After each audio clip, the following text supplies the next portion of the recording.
Hey everybody, long time no see. Gecko back with another hike here at YMCA of the Rockies in Estes Park, Colorado. Today I'm gonna do the same trail I did last time, the 360 loop, but this time I'm going in reverse. Oh man, and I took I'm on the wrong road. It's all right. So I'm doing this hike solo. If you remember last time I did the 360 loop, I was with my buddy Nate, but he has since left and gone back home. I'm still in contact with him. I mean, he's my friend, and I'm not gonna let that connection go. I mean, he's a really good friend, and I hope to visit him again sometime in the future, or meet up with him again on another seasonal job if he decides to. He just got a job in his hometown with a new casino lodge in housekeeping. So congratulations, Nate. I hope you do well in your new job. And for those of you that remember my other friend Ron, he's actually coming back. He'll be here on Monday. Today's Saturday. So I have another hiking buddy coming back. A really good friend. Haven't been hiking in a couple of weeks. Well, actually, haven't been hiking since we did the 360 trail last time with Nate. So it's been about a month. So it's gonna feel good to get back out on a trail.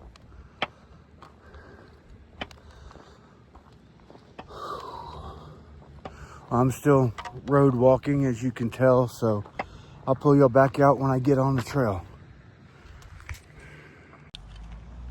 All right, well, I made it to the trail. So, the 360 trail actually ends at Dorsey Lake, which is 0.8 miles that way. But it's like down the hill by the road. So I figured I'd just, since I'm already at this elevation, start the trail here and work my way back towards Bible Point, which is, let's see, 1.5 miles that way. So starting at Dorsey Lake last time, it's a lot of elevation gain to get to Bible Point, and I figured going this way backwards along the trail, the incline isn't going to be as much. The elevation gain's not going to be as much. It's over a longer stretch of trail, and then from Bible Point on, I'll be going downhill until I get to Dorsey Lake. Then I'll have to hike back up. It shouldn't be that bad. So let's hit the trail.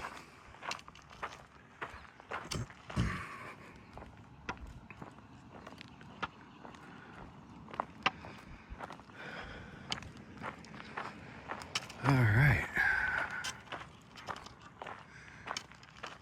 Now the 360 trail markers are the orange circles, so we'll keep an eye out for them again. I think I should have worn shorts today. I mean, it's not hot, but it would have been a little bit more comfortable. But oh well, these long pants are kind of thin, so it won't be too hot.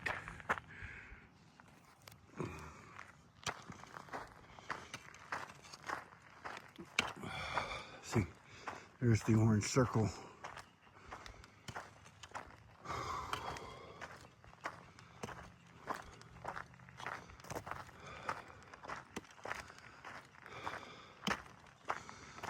I probably got between 1.5 liters and 2 liters of water, so I'll be fine. It's only like a 4-mile hike. So we should be good.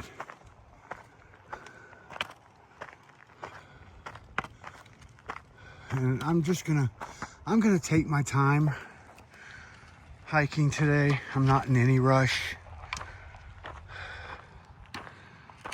So just enjoy the scenery, enjoy the wildlife if we see any, and just take some time to reflect on things.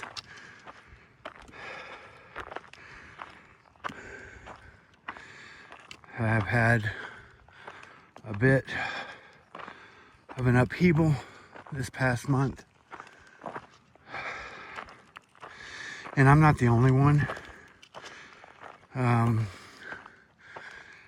Yeah, for those of you that saw my little video I did, the journey home, I was taking that video to show my friend Nate how far back in the country that I lived, where I grew up, because he was always saying, well, I live in the country. And he lives in Michigan, so his definition of country isn't quite as remote as mine. And I was just kind of taking the video to show him that. But I got a text, I believe it was August 1st, like 10 o'clock at night, from my sister. And she was saying that my mom's doctors didn't think she was going to make it through the night. And I didn't even know she was doing poorly. The last I had heard, she had gone to the hospital for a UTI, urinary tract infection. And with her dementia, she was kind of freaking out. And she wasn't recognizing people, and she was scared, and she had a panic attack, and the doctors ended up putting her in the behavioral ward, which for any of you who know what that is, it's the psych ward. And she did not need to be there. That was just freaking her out even more. So my stepfather put her in a nursing home, and she was happy with the place. She liked it there. She was comfortable, peaceful, calm, and that was the last I had heard. So I got that text from my sister. I packed up all my stuff and put it in my truck. And the next morning I went to my boss and said, hey, I've got a situation back home. I need to go home. And I kind of told him what was going on. He said, you got to go. So he showed me how to put in for my time off, and I took 2 weeks off, and I drove back to Texas. But before I ever made it out of Colorado, I got that second text that I was not wanting to get, which was Mom's gone. So I put a cap on my emotions and kept driving. So I made it into Texas. I stayed in a hotel that night, and the next day I got home, and they had made plans for a viewing that Thursday. You know, just family members, close family members. So Thursday came. My daughters drove down from San Marcos to be with me. My wife had to work, so she couldn't take off. She's been having some issues at work herself. And her employer's just being really nasty to her. And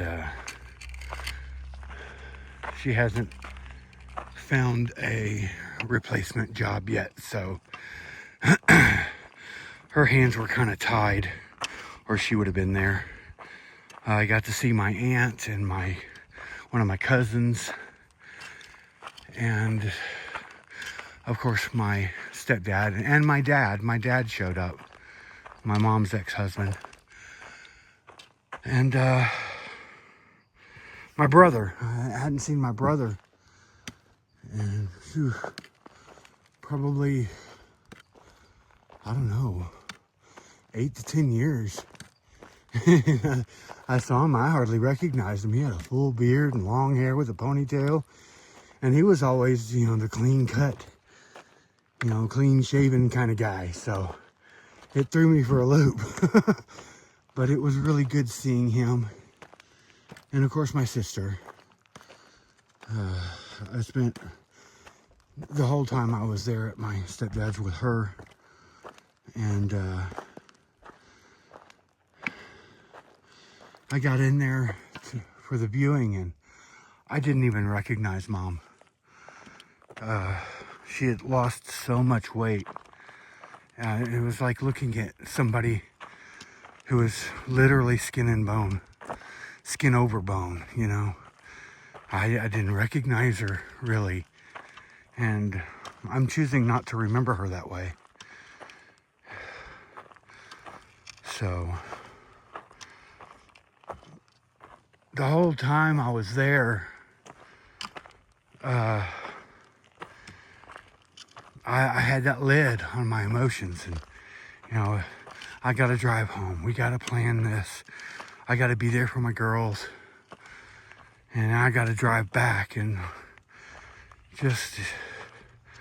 I didn't give myself any time to mourn or grieve.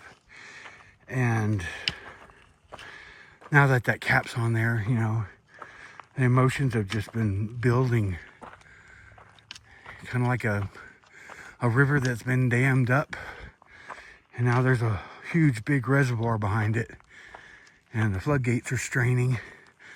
And I haven't grieved even a month later, because I'll be honest, I'm kind of scared too, because I don't know, once I let myself feel those emotions, I don't know if I'll be able to stop.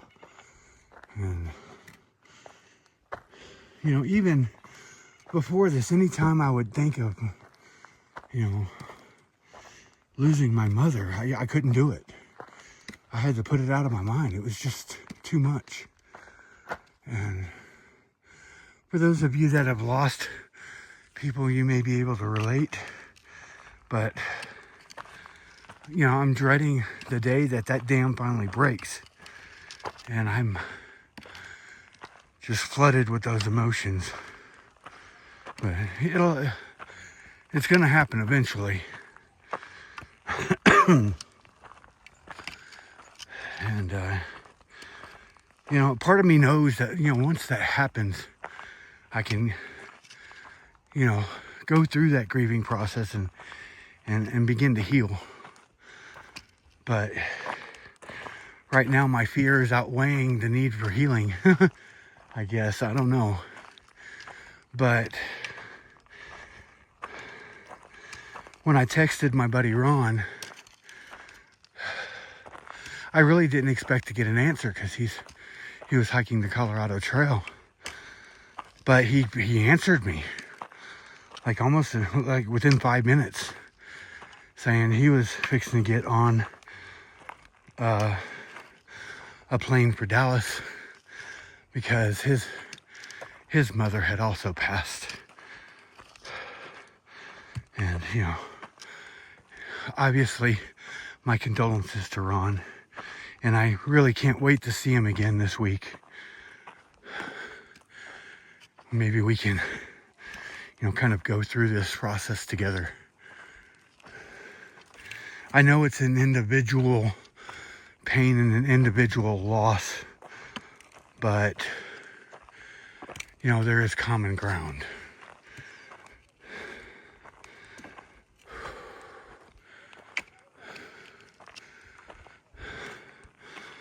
All right, well, I've talked enough about that. I just wanted y'all to kind of know where my head's at.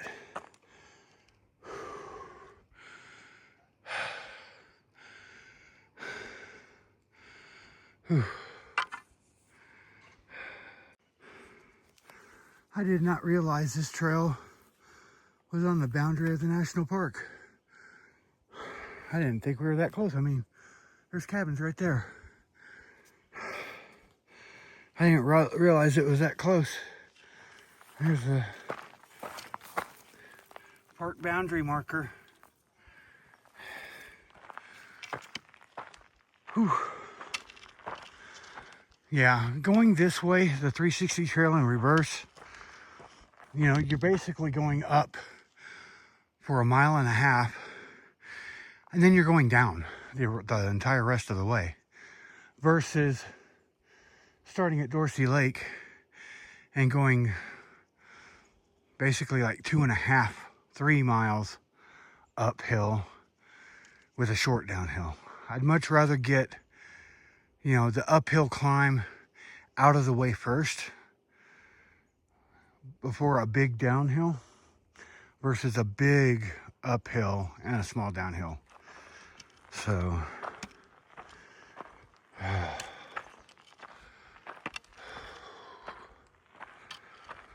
you know, I don't think I've ever really talked about it before, but here at the Y, for seasonal workers, they do have a lot of staff activities,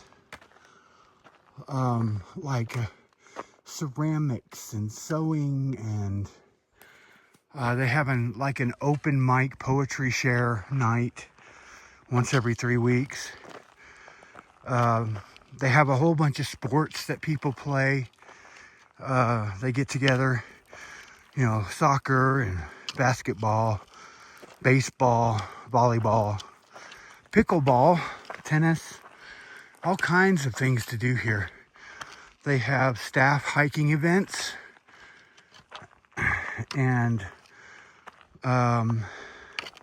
they have like an adventure course or something similar to that here, where there's like rope bridges and rope ladders and everything, and you go up in the trees, and you know, kind of like your basic confidence course.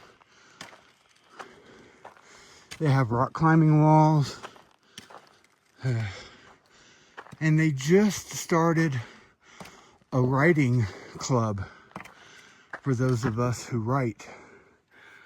And we had our first meeting Thursday night. That was a lot of fun. I thoroughly enjoyed it. Whew. I wonder what left that. Hopefully it wasn't a bear. Because that looks fairly fresh.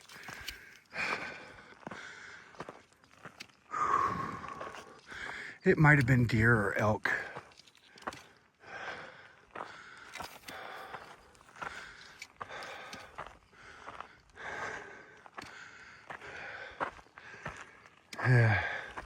This trail kind of skirts Mountainside Drive. And when we cross Mountainside Drive, we will be very close to Mountainside Lodge, which is the highest cabin on property. It's a reunion cabin, and a lot of people use it for wedding events. It's a big reunion cabin, and it also has another building That's kind of like a bunkhouse annex.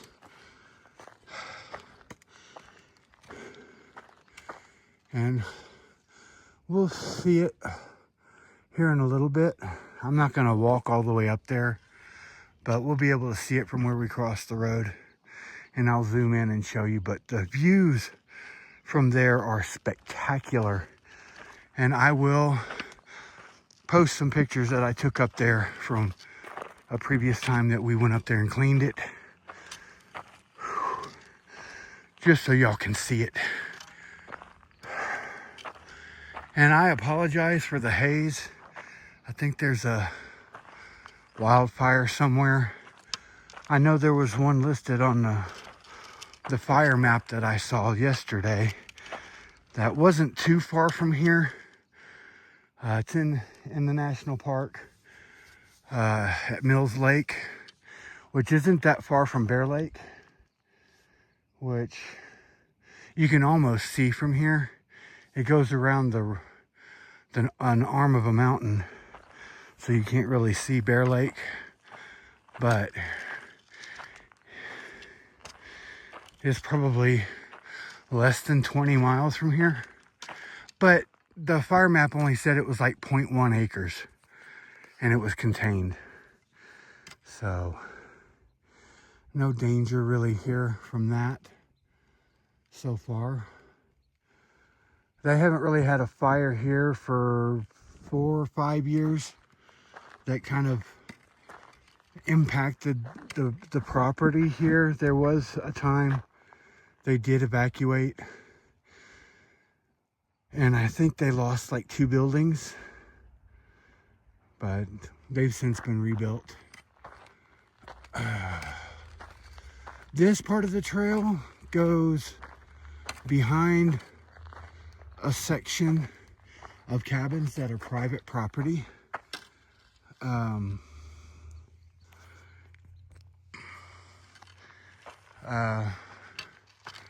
You know, the cabins and the little plots of land that they're on are privately owned. And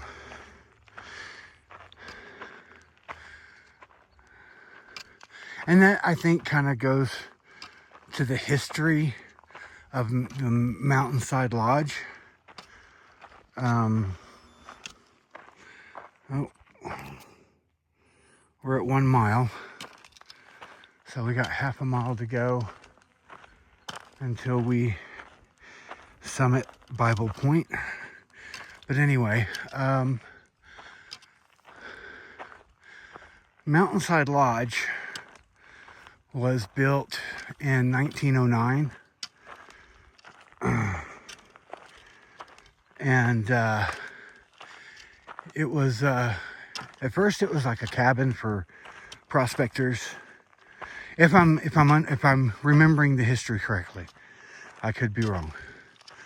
But this, I'm just gonna say what I remember seeing. So a few years later, it was turned into a hotel for prospectors. Oh, Robin.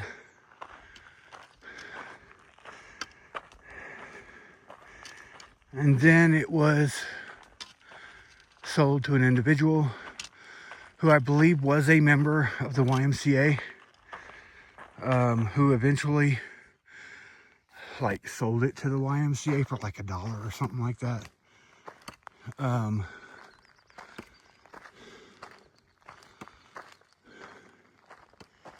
But if I'm not mistaken, during the Great Depression, they couldn't pay the property taxes, so it was sold, and it was privately owned for decades.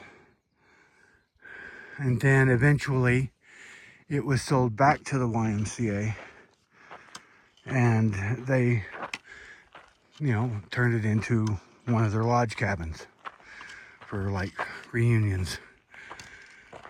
And of course it's only seasonal because, you know, once you get past the private property, and you can see, you know, the Y would never have junk laying around like this.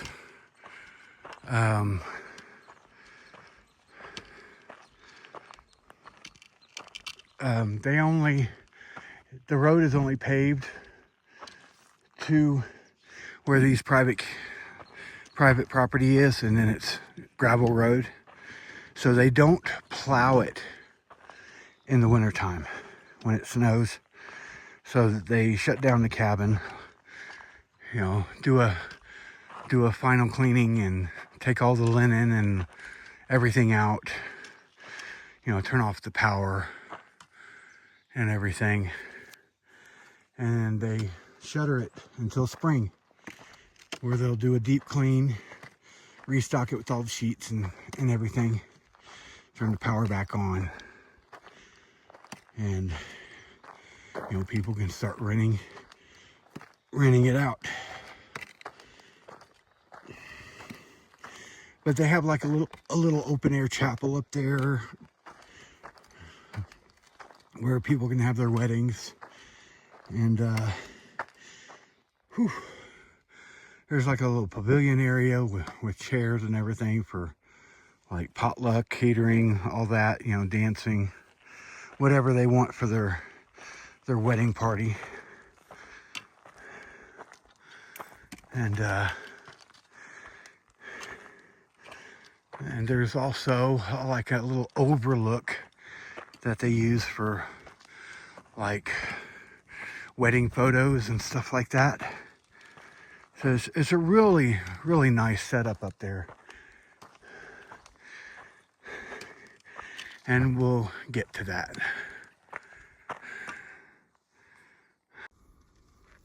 Oh man, that section of uphill was brutal. Whew. We're fixing to come to the Mountainside Drive, so I thought I'd pull you back out. Hopefully we can see Mountainside Lodge.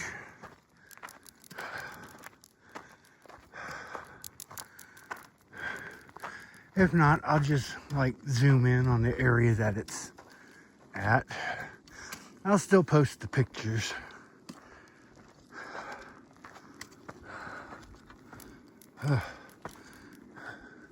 Another steep uphill.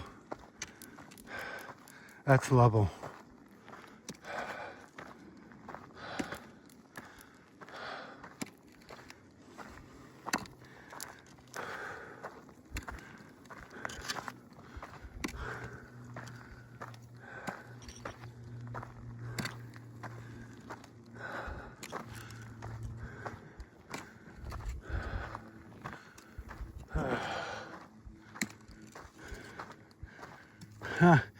That's another thing I kind of wanted to show you. There's a cell tower up here that they've made look like a tree. How cool is that? Masking technology in the forest. Oh man.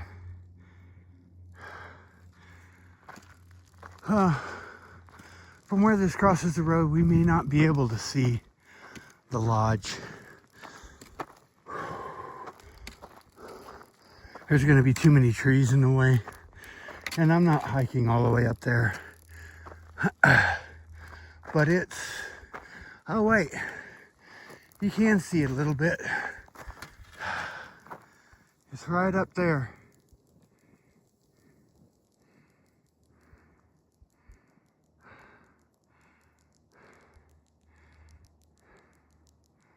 That is a really nice location for a cabin. I mean, it looks out over this whole valley. And there's another valley that you can see going that way. And there is, if you go that way a little bit, there is a trail that goes up there, and it's a lookout point.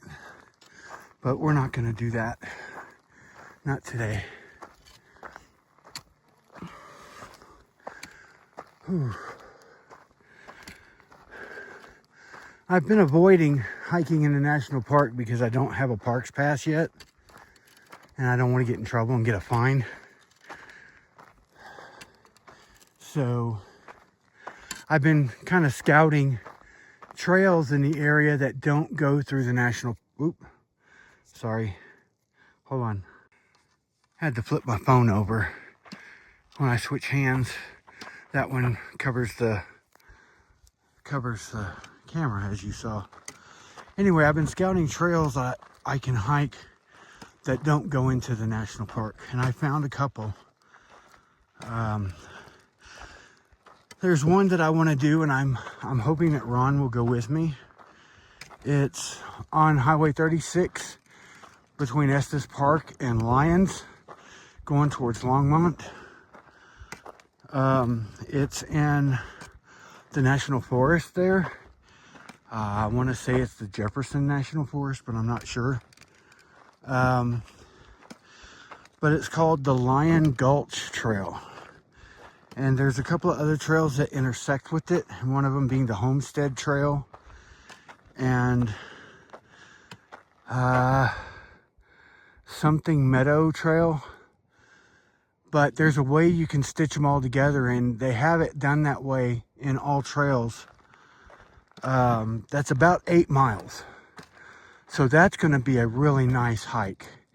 And of course, it's going to be in an area that I've never been before. So all new scenery. And Ron's actually coming up here with his own vehicle this time. I know that was one of the things he was kind of complaining about last time he was here. He had to like either walk into town, which is like 3 miles. I mean, you can see that's the way into town right there in that little valley. And right about there is where Bear Lake Road or Bear Lake Highway starts going into the national park. And of course, Tunnel Road, which is what the road that YMCA is on, goes through the valley and keeps going this way in between those two mountains right there. And it dead ends at a lake. And there's a trail or two there too, so I'll look into that, but I think that's actually in the national park. Eventually I am going to get a parks pass because they're good for a year, and once I get on the Appalachian Trail, I'm going to have to go through the Smoky Mountain National Park and Shenandoah.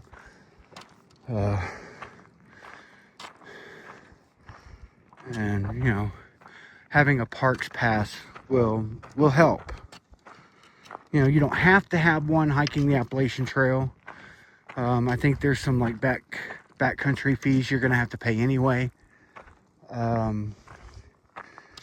But I'll find all that out when I get to Amicalola Falls State Park and start hiking the trail. And I'll pay all of that before I get on trail. Because you have to do it with the, well, you don't have to, but it's better to buy the or pay the fee for Smoky Mountain National Park there, because they'll give you the paperwork you have to fill out. You know, you fill out the paperwork and you tear it in half. You put one in the little box when you enter the park, and then you put the other one in the box as you exit the park. That way, you know, they know how many people are in the park, and you know, if something happens to you, they know that you never left and you're going to need rescue or retrieval in the worst case scenario. So I'm hoping that I can find other trails to hike as well until I can get the parks pass, because you know, this 360 trail here in the Y, and you get a good view of the core area of the YMCA right there from here. Took a picture of it. It's a really nice facility here. I would highly recommend either visiting, because you don't have to be a member of the YMCA to visit. You just don't get the members discount. But also to work here. It is a really good place to work. I mean, it's beautiful location. I mean, mountains 360, you know? You're surrounded on all sides by mountains. It's a beautiful location. I mean, the haze is not doing it justice. Although it is kind of pretty in its own right. Kind of reminds me of the Smoky Mountains or the Blue Ridge Mountains. It's got that smoky quality to it.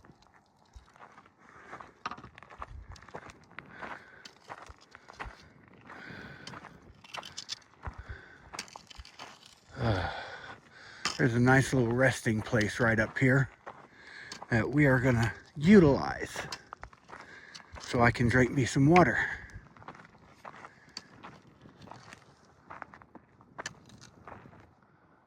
And you can see that right there is the private property that we passed, and there's all kinds of junk cars and trash everywhere. I mean, they're auto hoarders, if that's a term.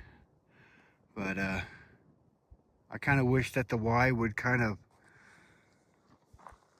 get them to agree to keep it cleaner. I mean, you saw the junk that was in that ravine behind their house. I mean, that's just irresponsible land management, you know?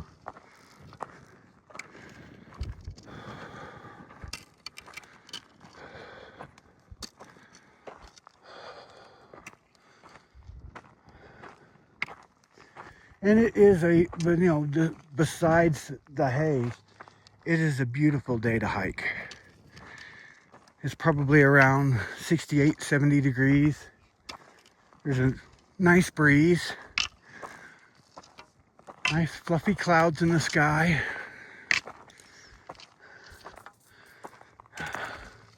And look at that. Isn't that nice?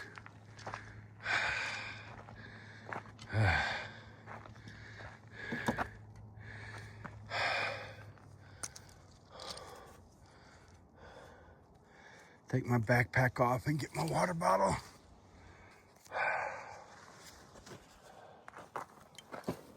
Oh, sorry.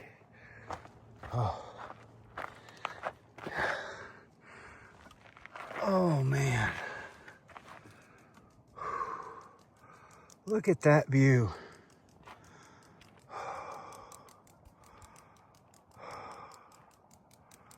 That is just gorgeous. And we were, let's see, my dorm room is in that building right there.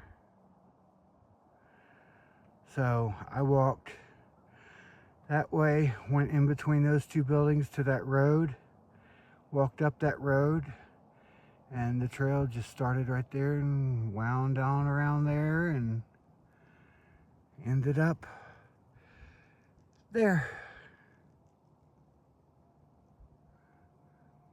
So that's how much elevation I've climbed since we started this video, which I've pretty much filmed most of the way, except for that like gnarly uphill section.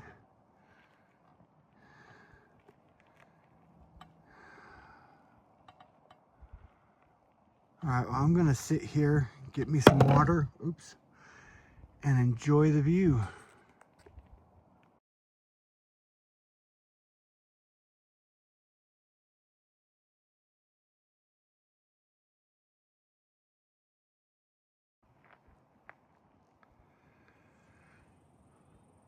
Another thing I haven't really shown you guys that is kind of cool.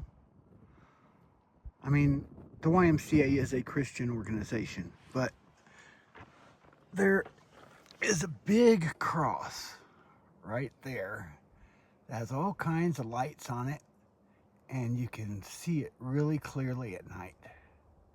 It's kind of cool, even though I'm technically not Christian.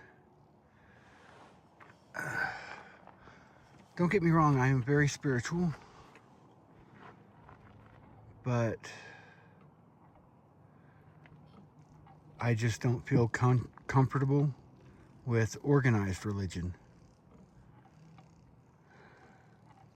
And I've kind of voiced my opinion before, but I believe that organized religion was the worst thing to ever happen to spirituality. I mean, I can understand getting together and worshiping and everything with like-minded people, but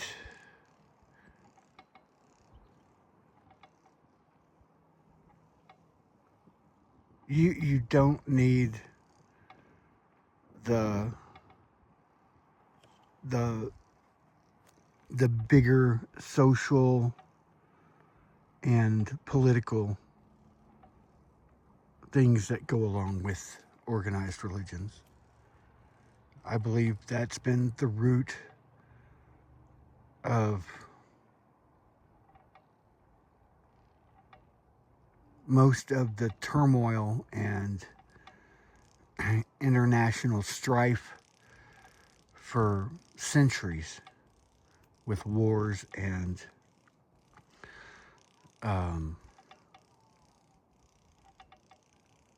subjugation and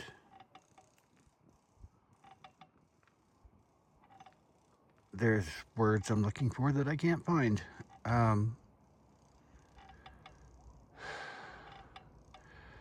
Just, marginalizing people and demonizing them and everything else.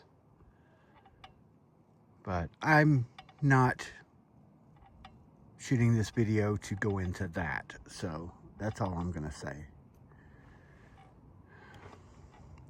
And I wasn't saying that to open a forum for debate either. I'm entitled to my own thoughts, and I'm entitled to voicing my own thoughts. It's your right to pay attention or ignore at your will. And my cigarette went out.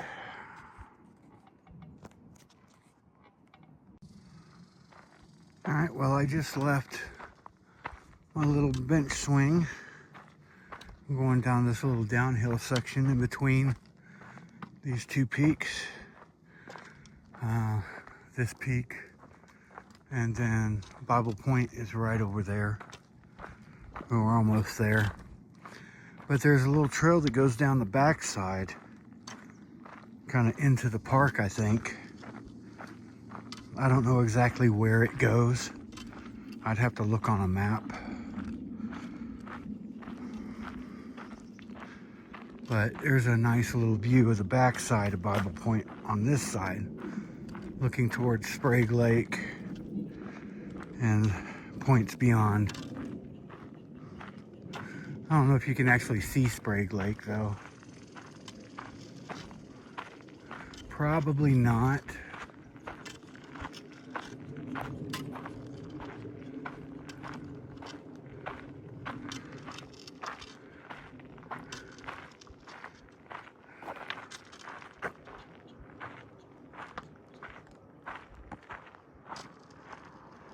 Well, I guess there's not a trail that goes that way.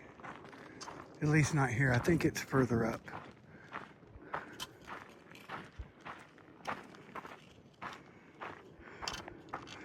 I think Bear Lake. No, never mind. I was going to say I thought Bear Lake might be, past that peak in that valley, but it's not. It's that way. I can hear the traffic on Bear Lake Highway, or Bear Lake Road, or whatever it's called. There's a nice little rocky area right here.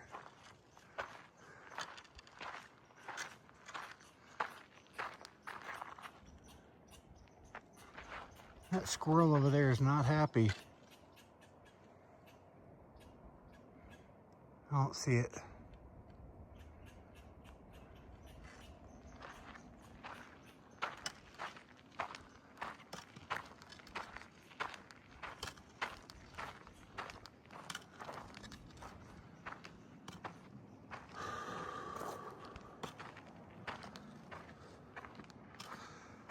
times like this that I cannot wait to get on the Appalachian Trail.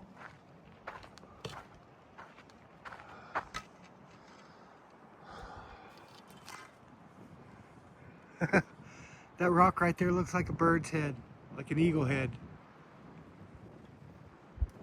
I gotta get a picture of that. Oh, that's cool.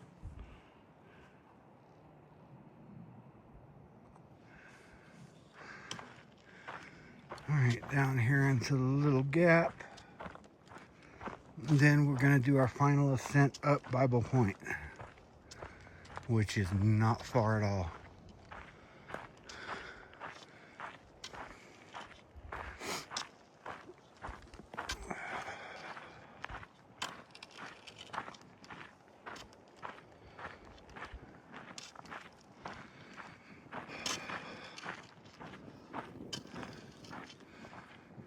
That's Bible Point right there.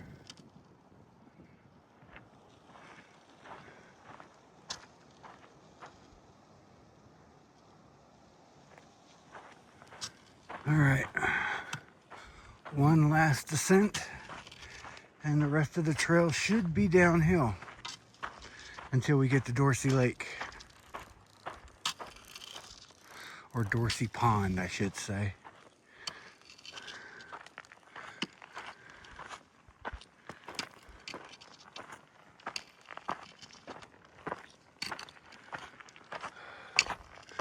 Ooh, this is steep.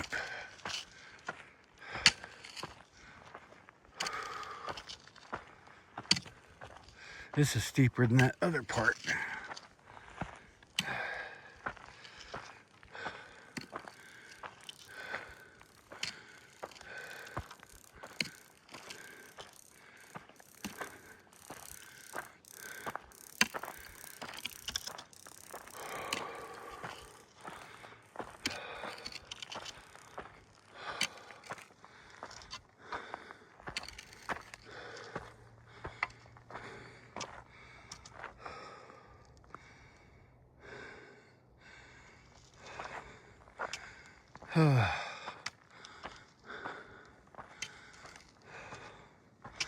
We are here,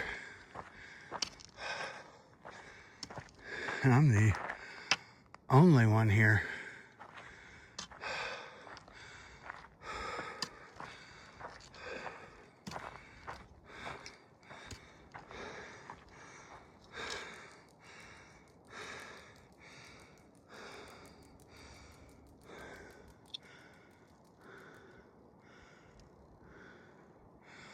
Wow. Look at that view.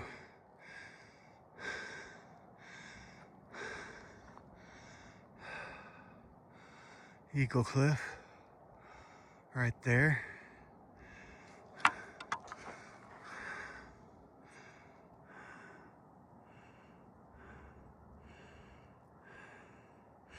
I haven't done that hike yet. That's another one I can do that's not in the park.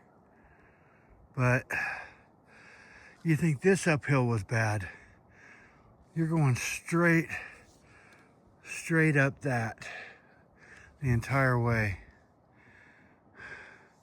Unless you're going up the bottom and then coming up that side.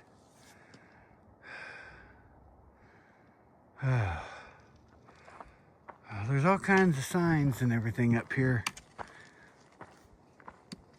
Let's see what this one says.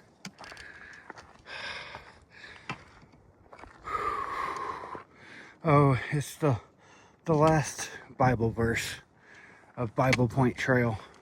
I'm coming up from that way. They have little signs like that, various points, and it's like a little Bible meditation hike. So we have a memorial here for Mr. Edwin Brad. Oh, we had the same birthday, October 3rd. That's cool. Born in 1899, died in 1918. normal life, he advanced in wisdom and stature and in favor with God and men. His chosen text, all things work together for the good of them who love God.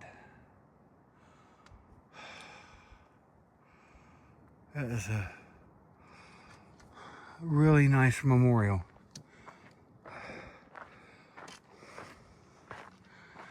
Let's see.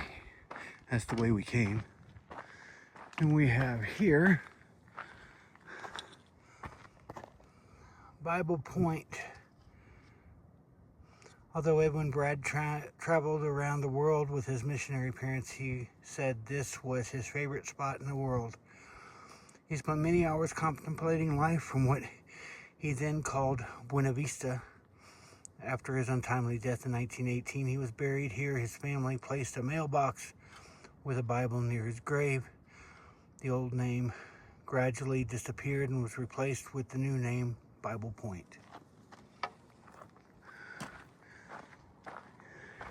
It's always nice to learn the history of places. It's how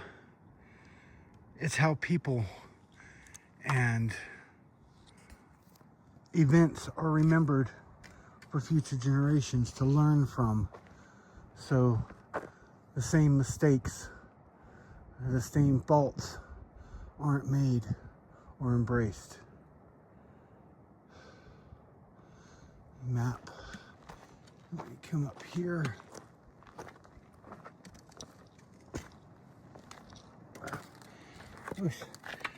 Nice little, where is it? A nice little flower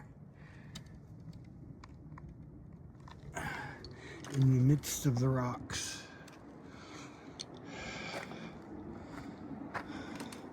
Well, that's the last Bible verse sign.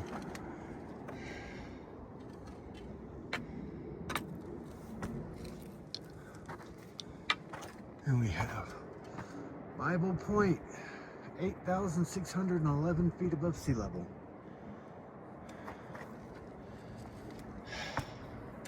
You know, and the highest point on the Appalachian Trail is like 6,000 some odd feet. That's one of the main reasons why I decided to spend my 8 months up here before I hiked the Appalachian Trail. So hiking at this elevation could acclimatize me and build up my endurance, so the Appalachian Trail will be a little easier.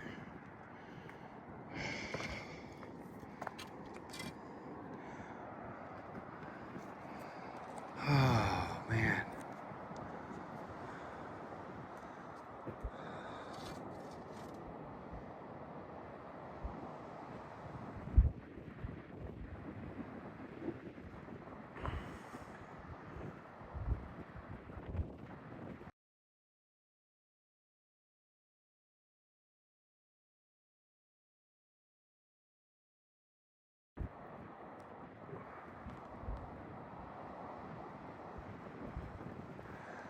Alright.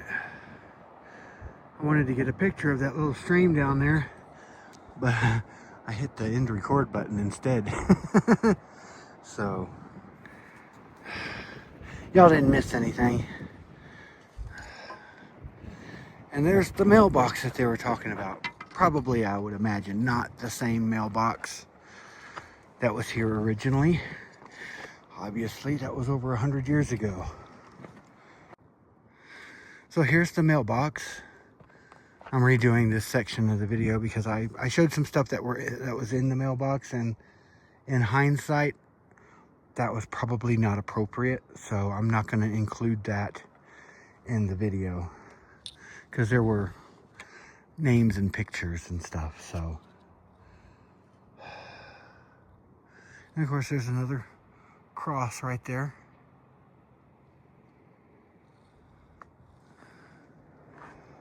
It is absolutely beautiful up here.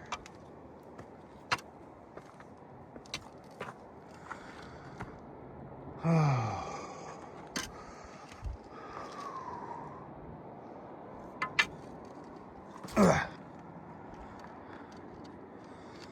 that Beartooth Road or whatever, or not Beartooth. That's in Wyoming. I always confuse the names.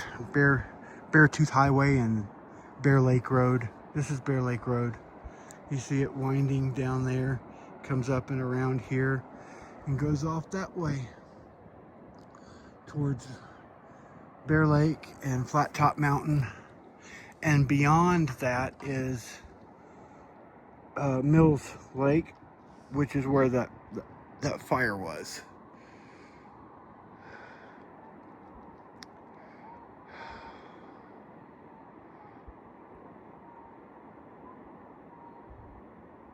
Somebody's singing down there.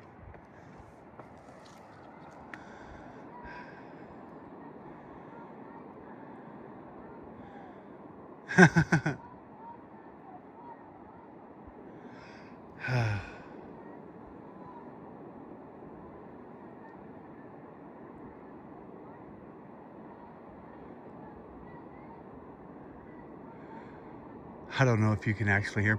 The Sprague Lake Trail is down there. And they're probably hiking to Sprague Lake.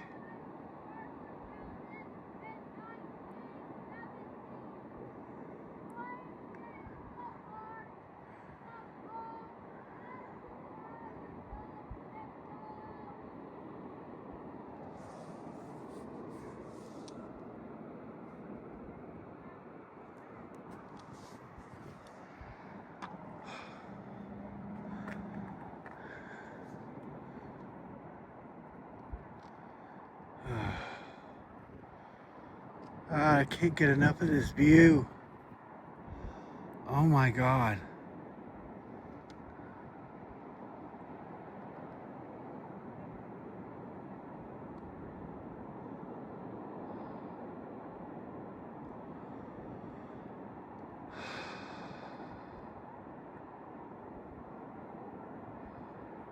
Absolutely beautiful.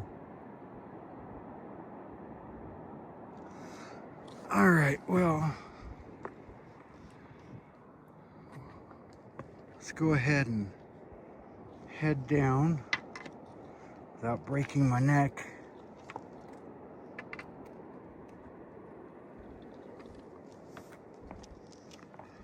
Wow, I can't wait to get on the Appalachian Trail. Oh my God. It has been a long time coming. The first time I ever watched an Appalachian Trail through hike, I think it was 2016. So it's been almost 10 years since I've wanted to get out on the Appalachian Trail and through hike it. It'll be next year when I get on trail, it will be 10 years since I first decided that, hey, that's something I want to do.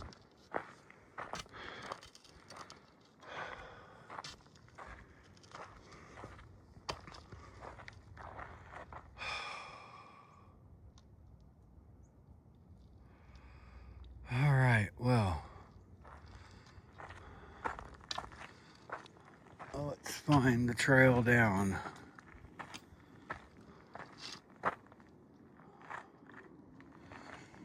All right, I think it's this way.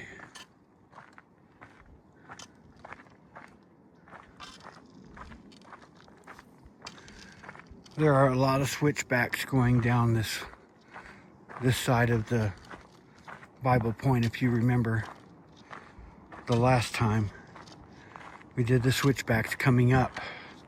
Now I get to do them going down.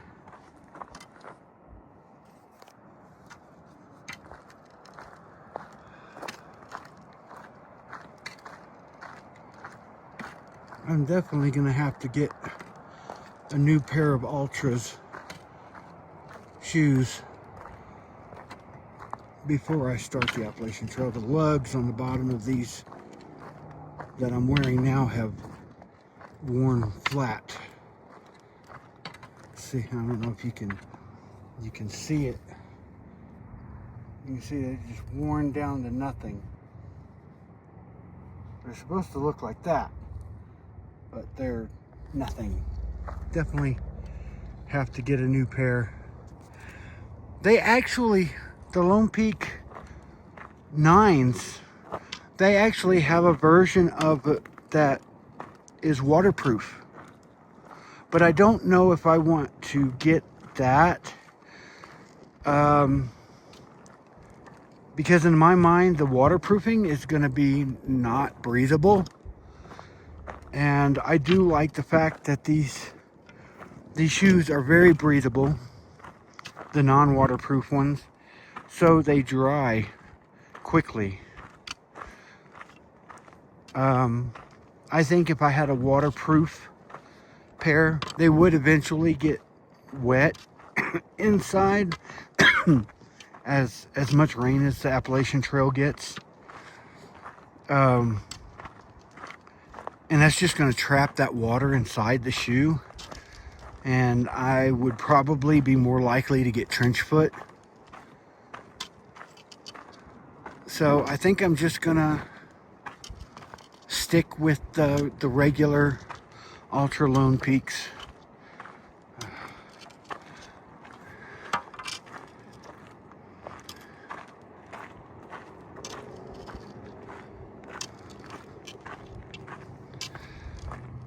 Alright, I'm gonna concentrate on these switchbacks going down. It's kind of steep and the rocks are kind of slippery, so I don't need to fall down and hurt myself.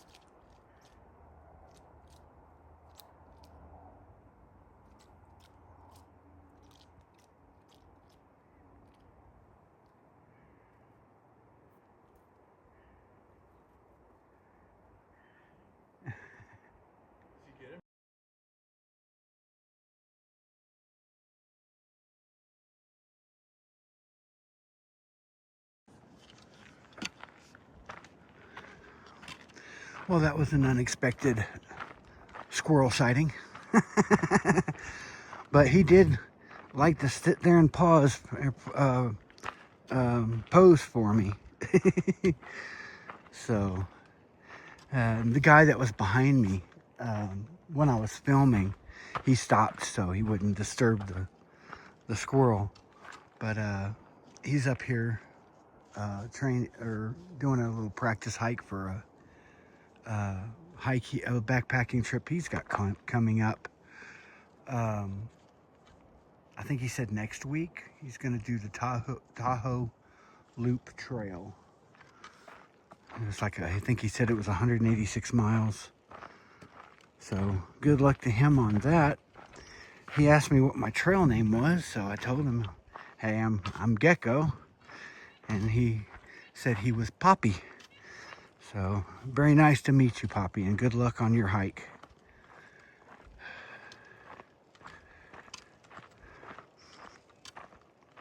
You know, and that's the first trail named hiker that I've personally met.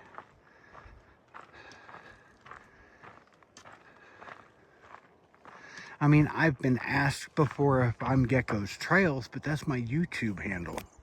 So it doesn't really count as, you know, somebody asking me my trail name.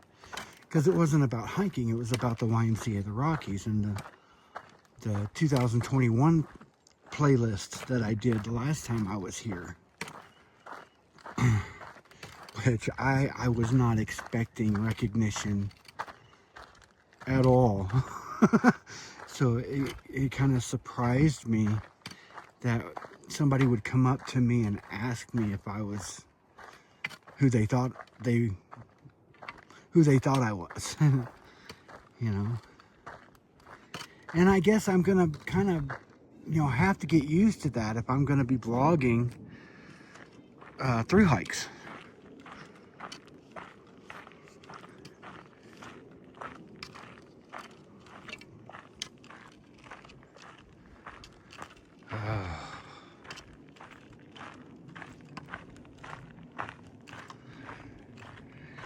Despite the uphills and everything else, this has been a really nice hike today.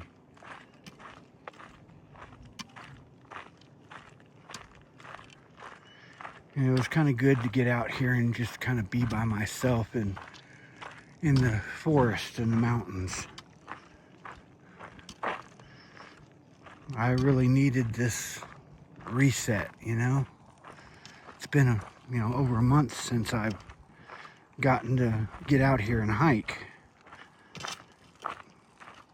and so much has happened since then.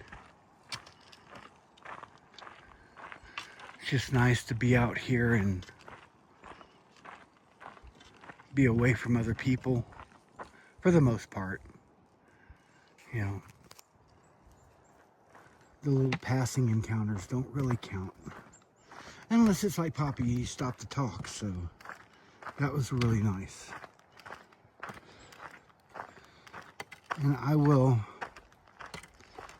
edit some of those squirrel videos or squirrel pictures that I took, and also post them as well.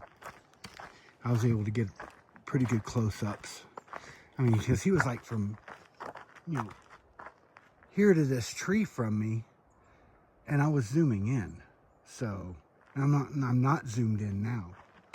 So he was really close, and he liked to pose. He was a poser. Anyway, I promise I won't do that again.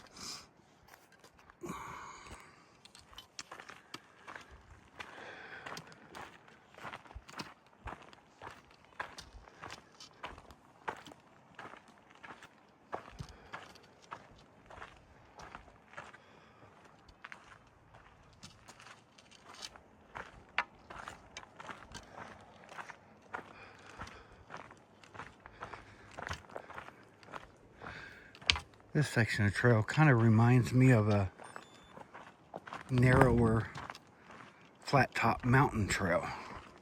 Oh, there's a random feather.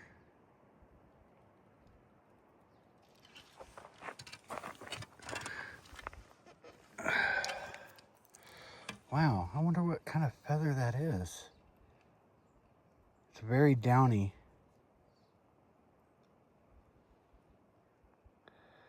That's nice. Looks almost like it's fur.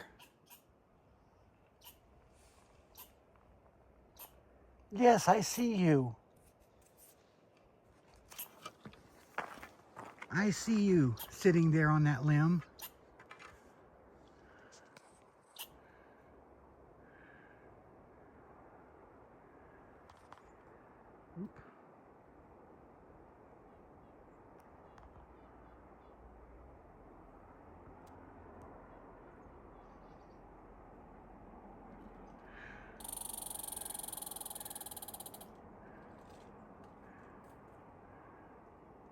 Well, I couldn't get a good picture of him.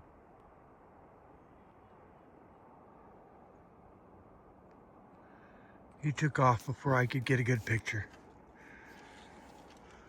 Anyway, that feather looked like it had fur on it, but I'm not gonna keep that one.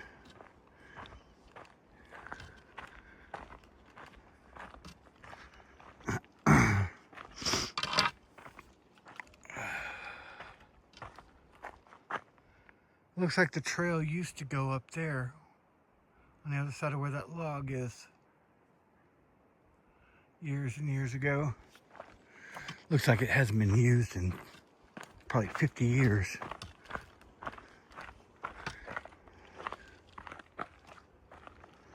Oh. Oof. Shows you how steep that is. That's one thing I regret about videotaping trails, is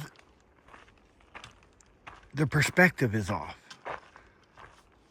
On exactly, how steep something is or how far away something is versus using the naked eye. That's why you'll see a lot of thru hikers saying, you know, this video doesn't do this view justice. You have to come out here and see it for yourself. And I totally get that, and I cannot wait. And I've said it 100 times already, but it's just true. I cannot wait to get out on the Appalachian Trail.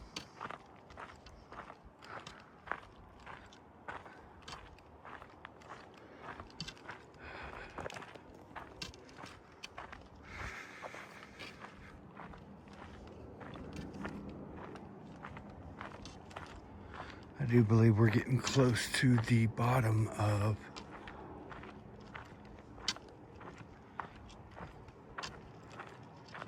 or not, maybe not the bottom of Bible Point Trail, but where it connects with the Sprague Lake Trail. And of course the Bible Point Trail is the 360 Trail, so, you know, multiple names for the same thing. Whoa. See, and that's why I need new shoes.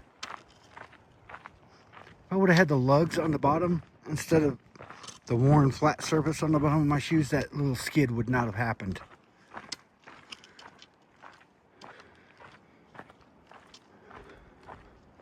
All right. I can actually see the Sprague Lake Trail from here.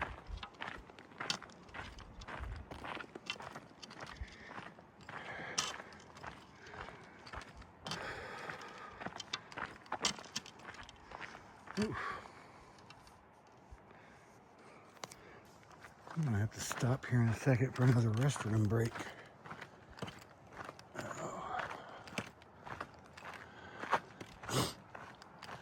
Usually if people come up here to Bible Point, they come up on the Sprague Lake Trail down there from Jackson Stables. So once I cross this, I'm a lot less likely to run into people. You can see the Bear Lake Road down there. I forget how close it is to the trail.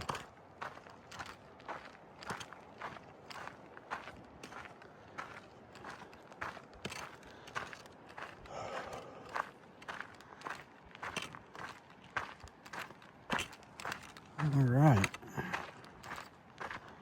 Well, here we go. We just came from Bible Point. The Glacier Creek Trail is also the 360 Trail. And of course, that goes to Sprague Lake, and that goes to Jackson Stables. But we are going this way.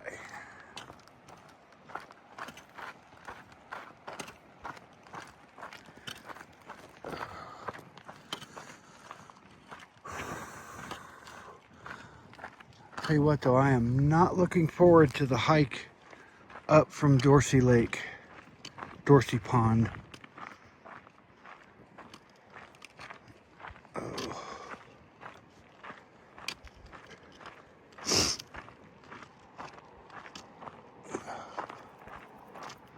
You know what, I may just keep going and go up the slow route back up to where I got on the trail and do the full loop this time.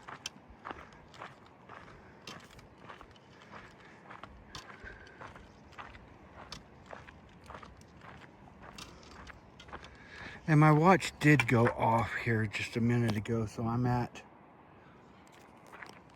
2.14 miles. Got another 2 miles to go. So I'm pretty much at the halfway point here.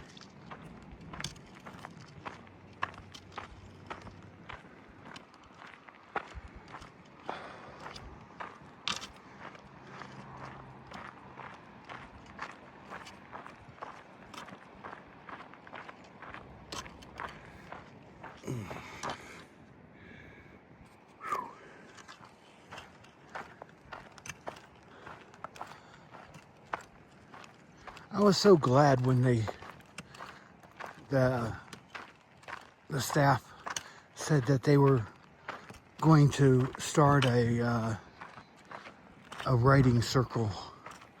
I've been thinking that we've needed one of those for a while now. I just never said anything. I probably should have earlier.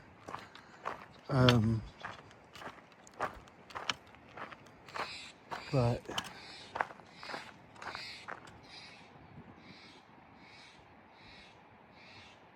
some sort of bird over there. I can't see it though.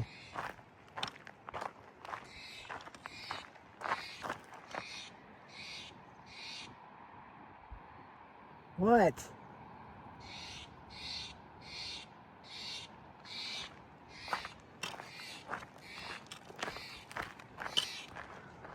Where are you?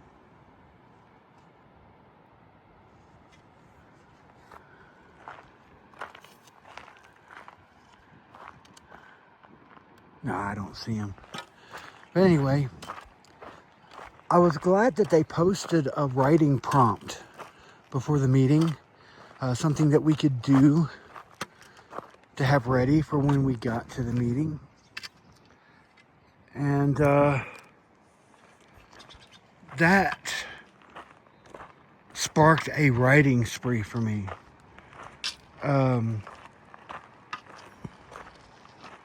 The last thing I had written was a poem about the 2 week or the time that I had to go home because of my mom. And when I got back that Monday, they had an open mic night, and I'll admit I chickened out from reading it. I didn't go. I was gonna read it, but you know, at that point, I still haven't grieved. I didn't know if that would trigger the release of all that grief, and I didn't want to air that in public, you know.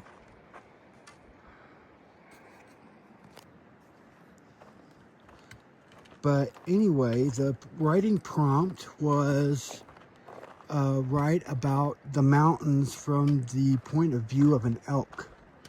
And they said that it could be in any format, like a short story, a poem, a letter, a journal entry, anything.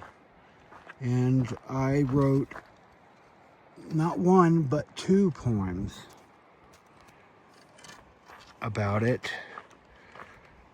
But it didn't stop there. I kept writing, and oh, slipped again. I probably wrote like 4 or 5 poems, like full-length poems.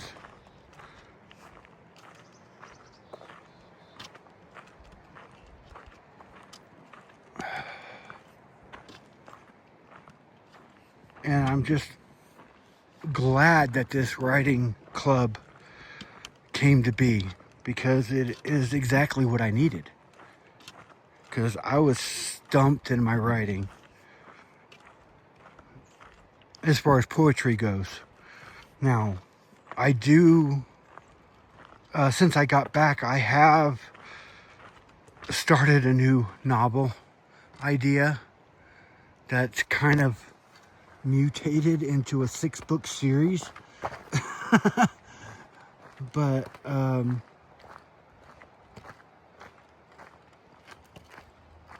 with the help of my co-pilot AI, I have fleshed that series fully into 6 books with chapter summaries. So all I have to do is write it. And of course the story arc spans like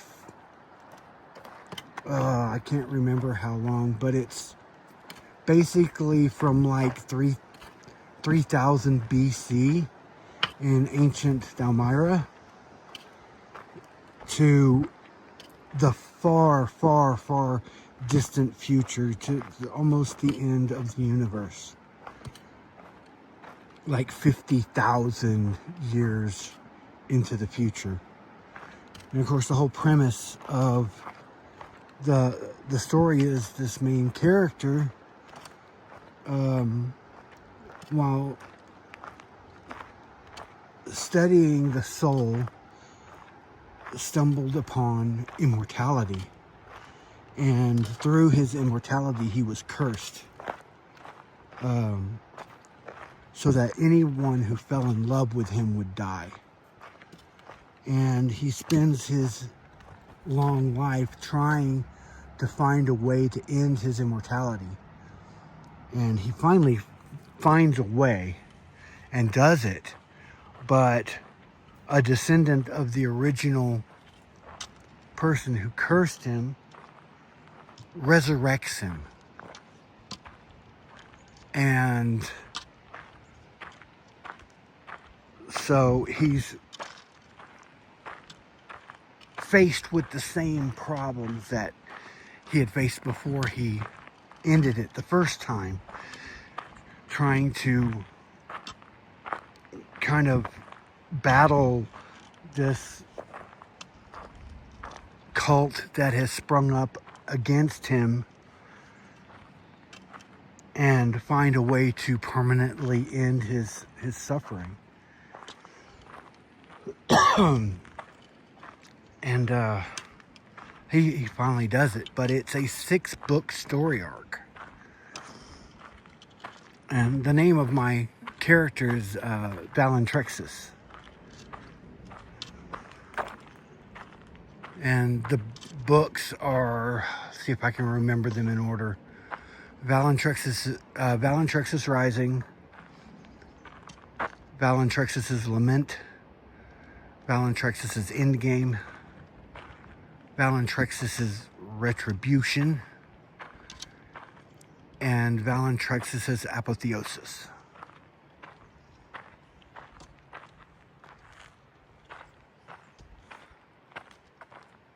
So I'm looking forward to our next meeting because I'm going to have a lot to share. I typed into our little chat group, you know, what our next writing prompt was going to be because they haven't posted one yet. So hopefully they post one.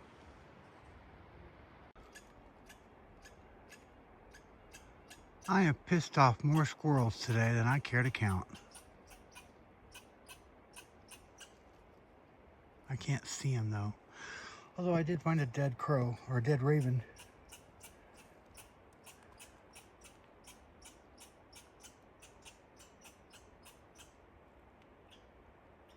It actually has a piece of wood on top of him. So I don't know what to make of that.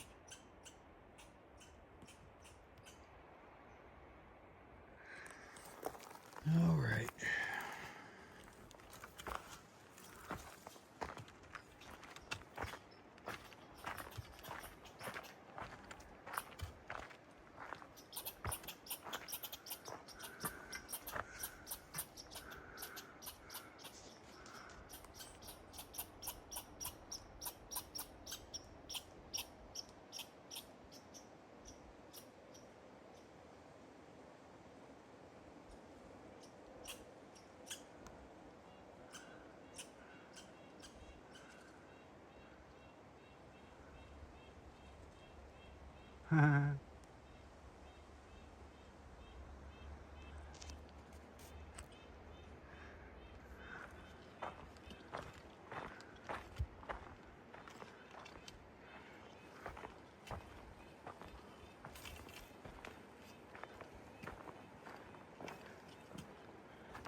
Nice to finally be back here in the lowland area alongside Glacier Creek.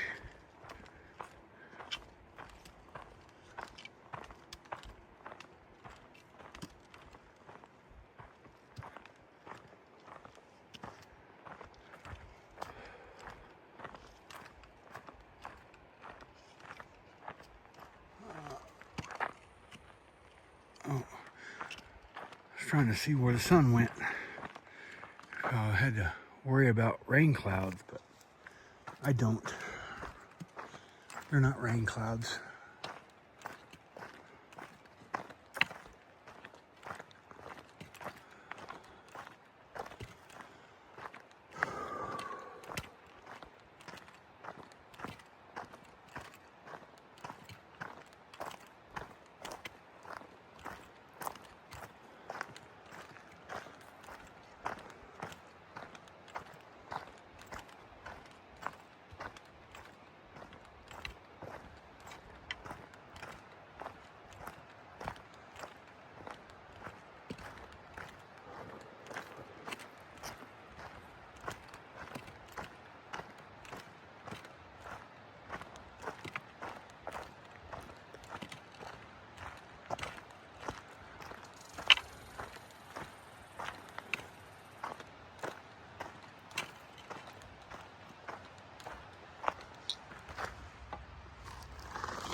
All right, well, oh, this is nice.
Getting some nice pictures.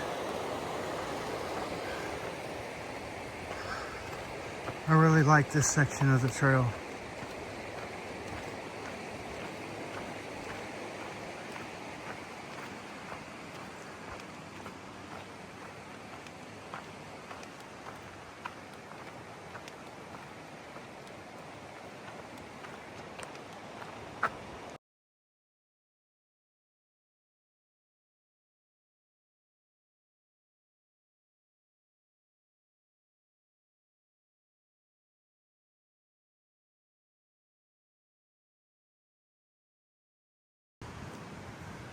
Well, we're back to the overhang that me and Nate took pictures under.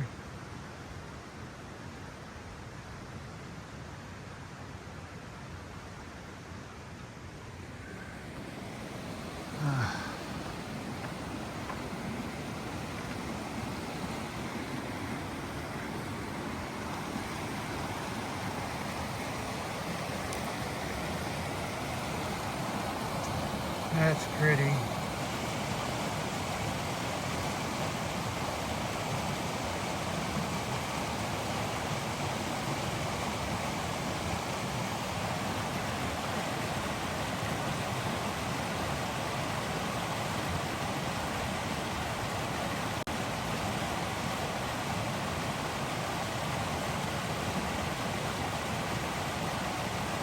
I hit the wrong button again when I was going to take the picture and ended the recording. I really got to get better about that, especially before my through hike. And obviously when I'm doing my through hike vlog, I won't be shooting this much trail porn. Just for the simple fact that I'm going to be hiking all day, every day. But I'll definitely get the highlights for you guys, the good and the bad. So, can't wait for that.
Always wanted to do that. Finally got my chance. I'm sure I'll get more chances on the Appalachian Trail and beyond.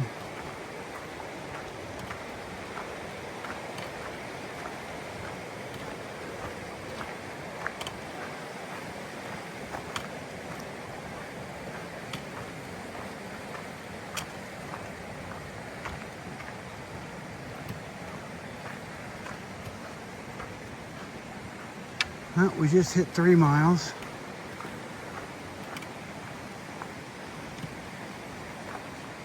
Oh, there's the rock wall up there.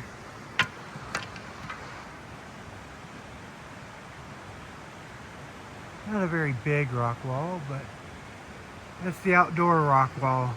They have one in the Boone Family Center that's a lot bigger.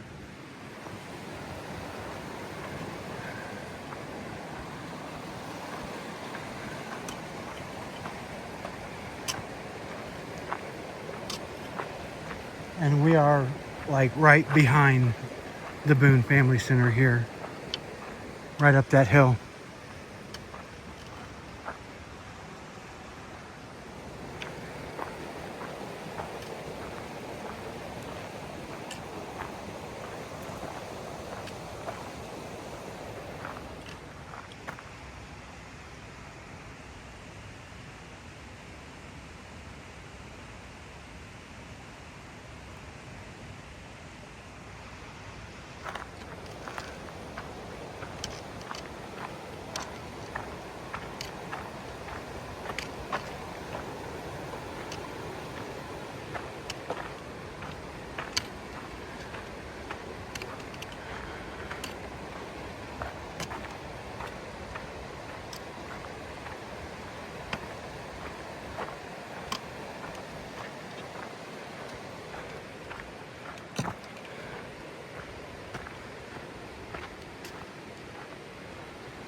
Ah.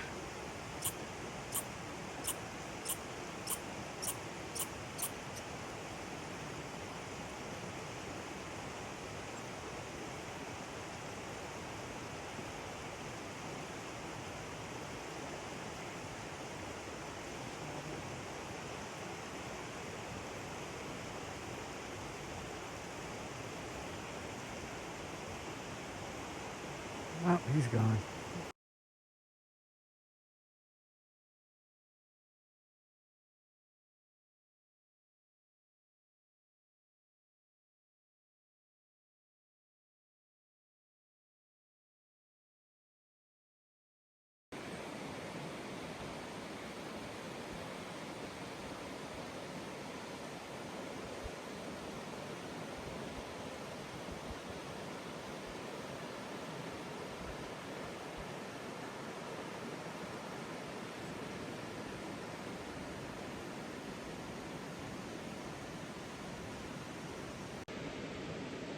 So, as you can see, it is beautiful where I'm at right now. There's a little circle of little tree stumps. I guess it's little sections of tree that they've set out for a seating area, you know. Little ring. So, sorry. You know, I liked hiking back home, Purgatory Creek Natural Area, but that is a pale reflection of the trails here.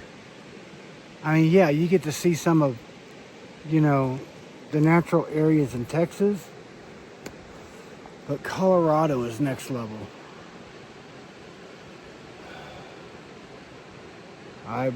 I love it here. I don't know if I would want to live here though, but it's definitely a great place to visit, you know?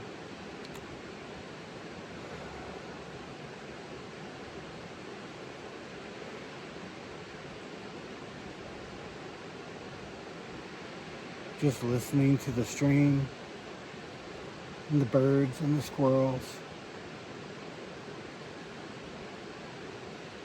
The wind going through the trees.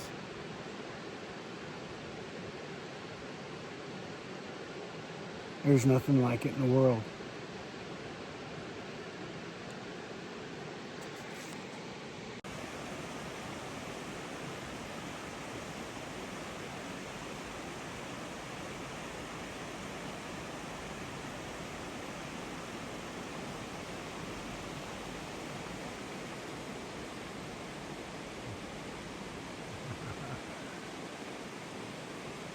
Little squirrel. Got him a pine cone. Oh man. The squirrels have been out in full force today. And of course, every time I see one, I think of that cartoon movie series, Open Range or Open Season, with the bear and the one-horned deer. I think of the squirrels from that with the Scottish accents, the little militant squirrels, little army with pine cones and nuts and throwing them at people. I can't help but think of that. And we got this little wayside sign. What is a riparian zone? It says a riparian ecosystem is an area of land where water is the shaping force. All the plants and animals that live here need water to survive. Above are the common plants and animals that can be found here. We have rainbow trout, garter snakes that live in holes, so you gotta watch out for those. Mountain alder, little tree there. Red-tailed hawk, a moose, the Rocky Mountain maple, an American dipper, I love these little signs. I love making these little signs. That was within my purview of my degree when I was going to college for geography and sociology. I could be making these for a living. I've actually made a couple of them for class.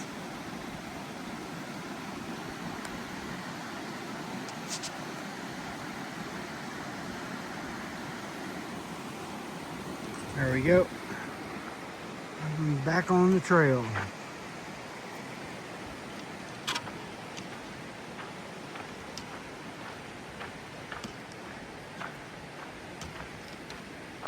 This section is a lot more maintained because it's a nature trail for the Boone Family Center. A little loop that begins and ends there.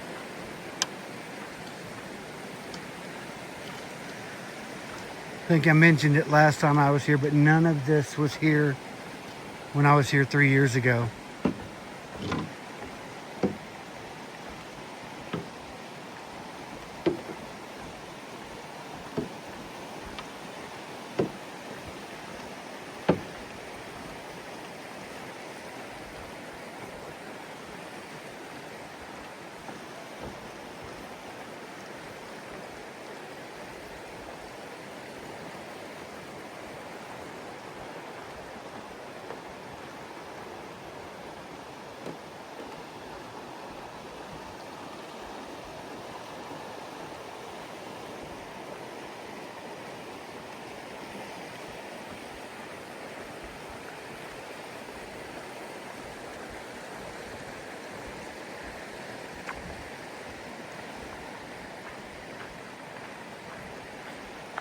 There's a little overflow pond from when it floods in the springs with all the snow melt. I'm sure this area of the trail is underwater during those times. I'm surprised there's no turtles.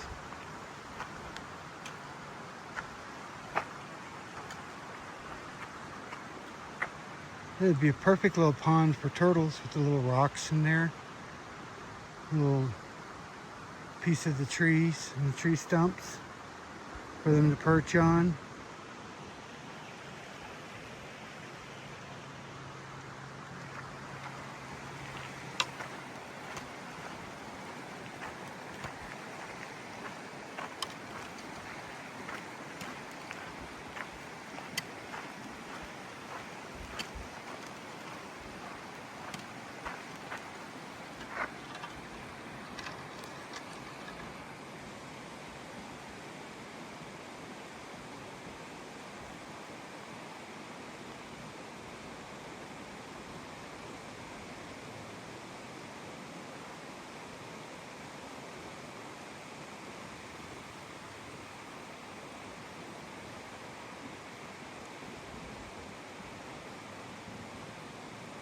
Yeah, it's a cute little bird.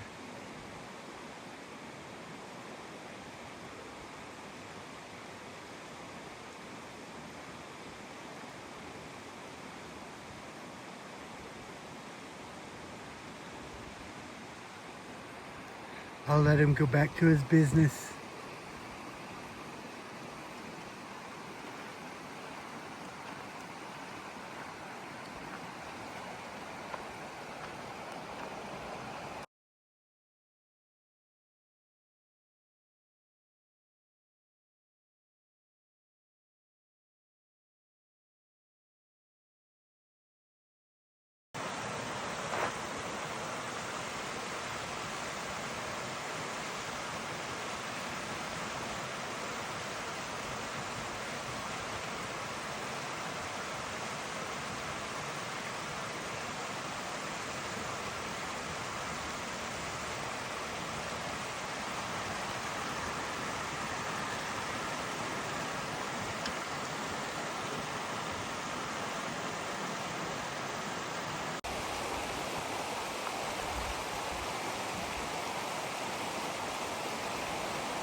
See the old footings for a little footbridge that used to be there.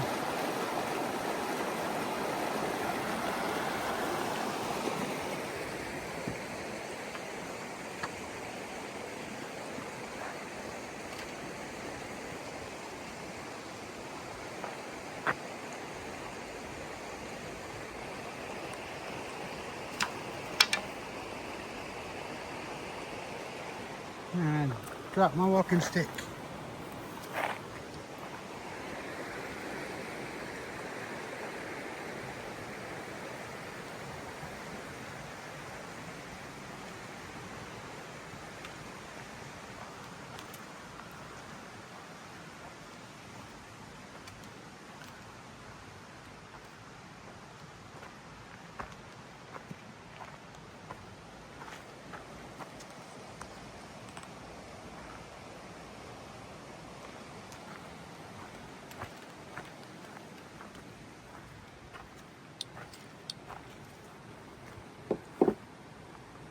I don't know what this used to be.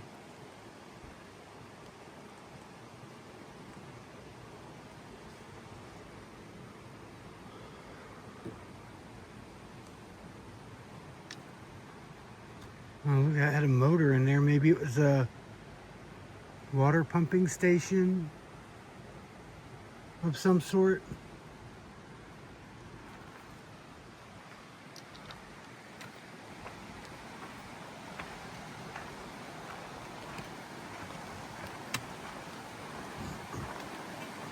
You can see the water pipe coming out of there and turning down and going straight down.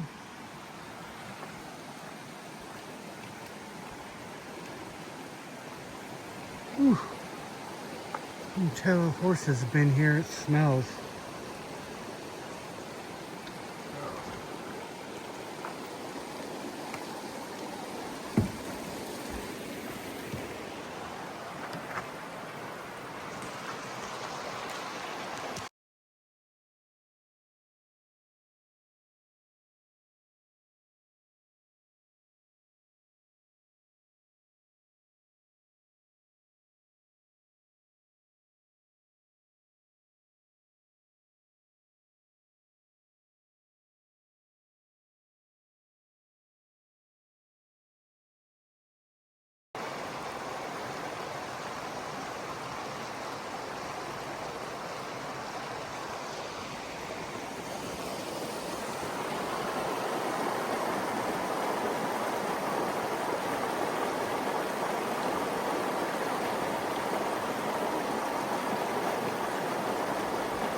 Get some nice pictures of the Glacier Creek.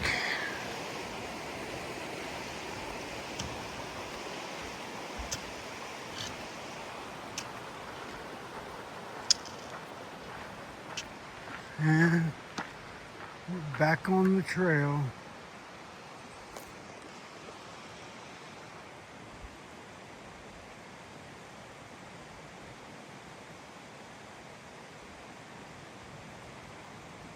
Another little squirrel.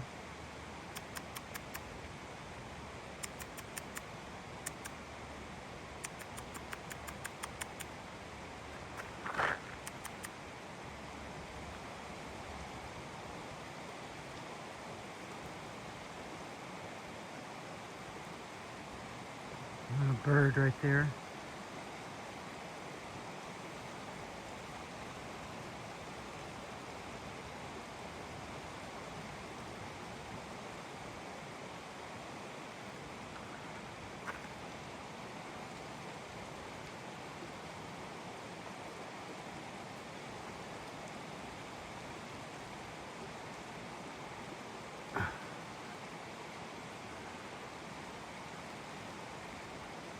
I'm zoomed all the way in.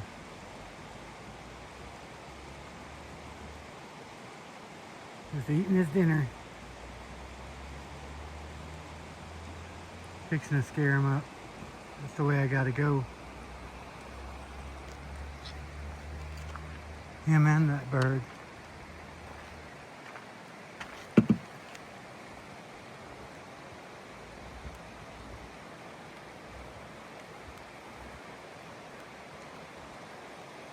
Oh,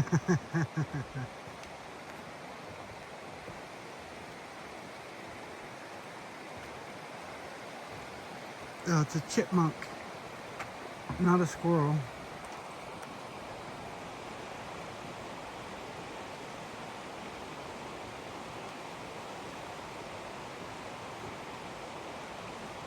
Still eating.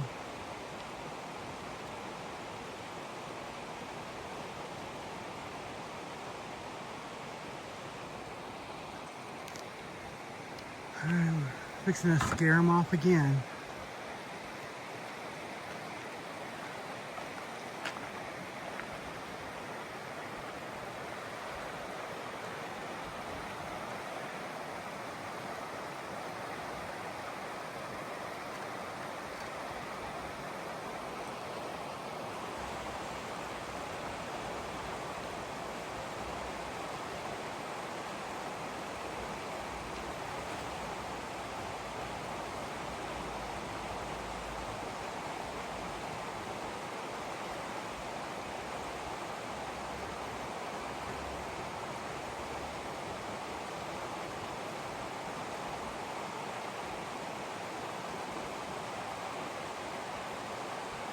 He's posing real nice. Hey, buddy.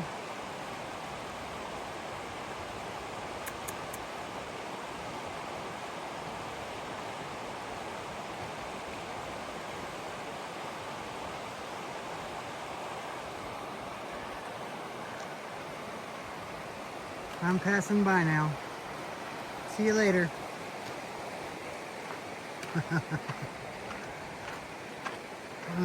I love the wildlife out here. I was talking to a couple of ladies that passed by earlier. They said they got some good pictures of some turkeys up by Jackson Stables. Which there's always turkeys at Jackson Stables.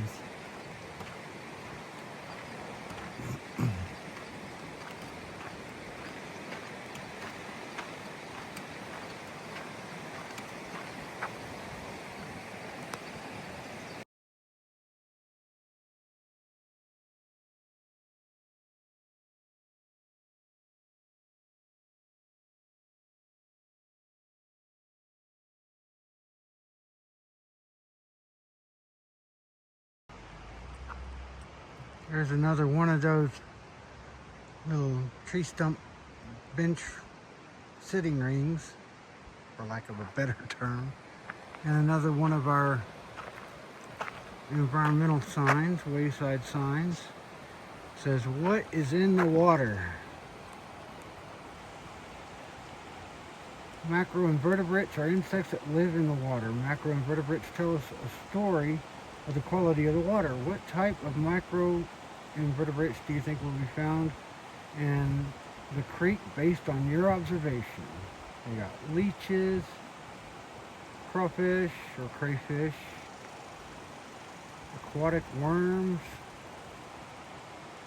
mayflies, caddisflies, and stoneflies.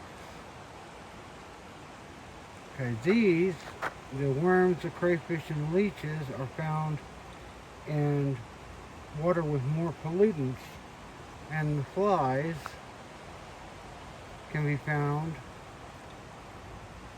in water with less pollutants. And if you want to learn more, you can go to the Boone Family Mountain Center when you get here.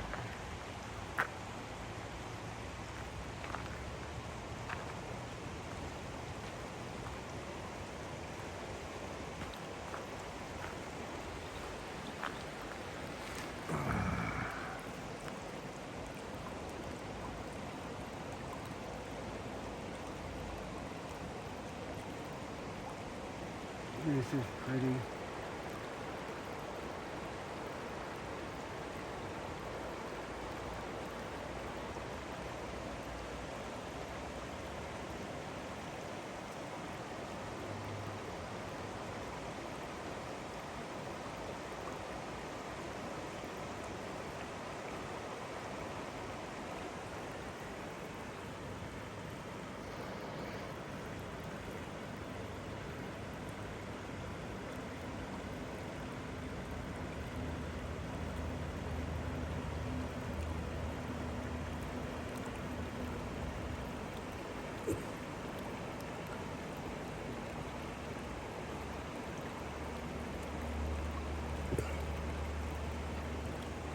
All right.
Wow.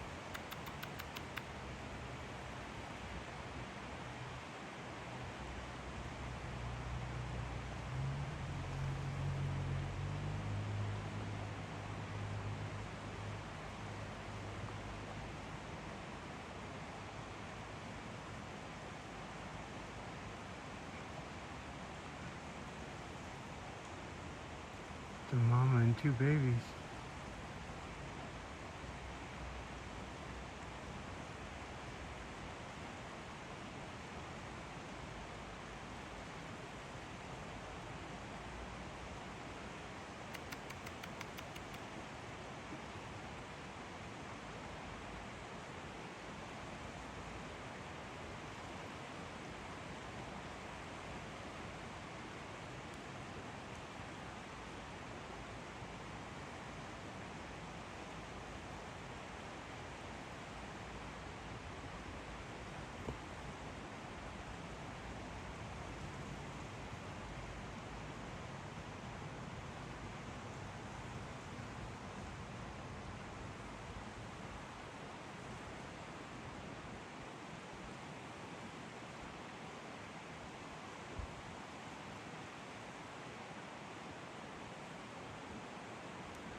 All right. Well, those are the first deer that I've seen on trail today.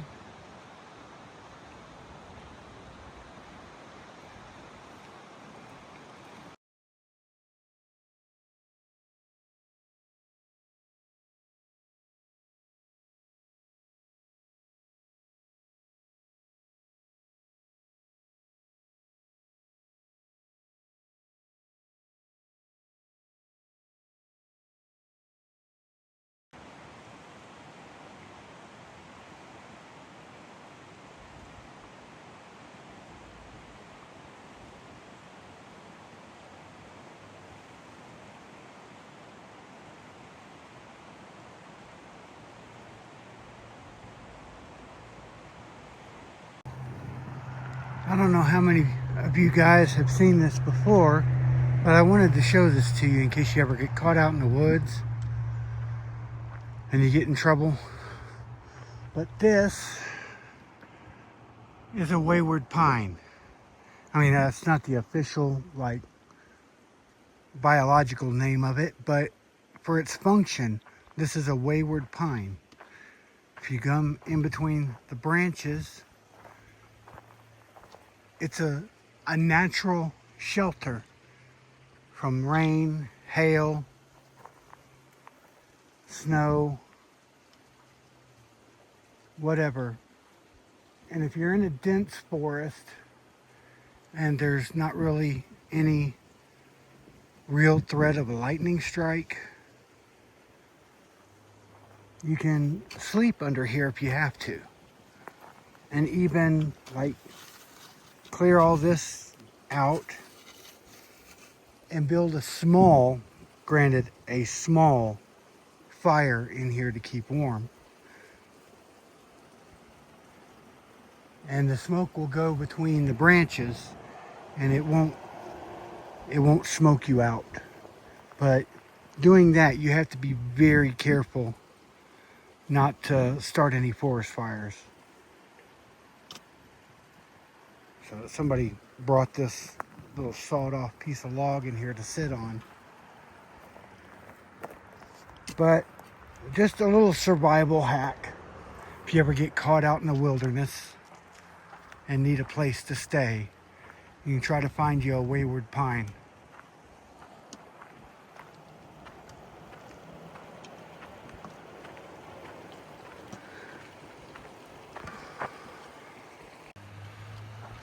All right, we're coming up on Dorsey Lake now.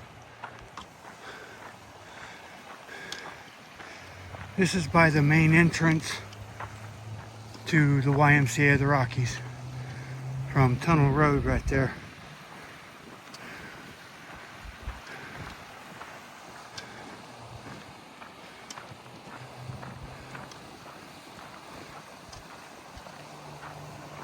As you can see, it's an artificial pond.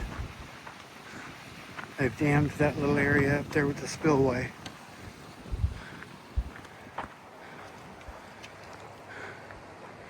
.360 trail doesn't go down to the pond, but as you can see, there is a little trail going all the way around it.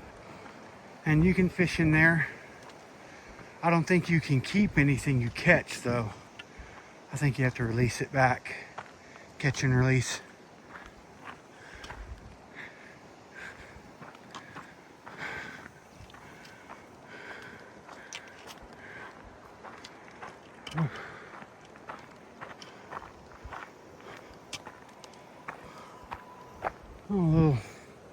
A little stream runoff, not a stream, but a little runoff going down.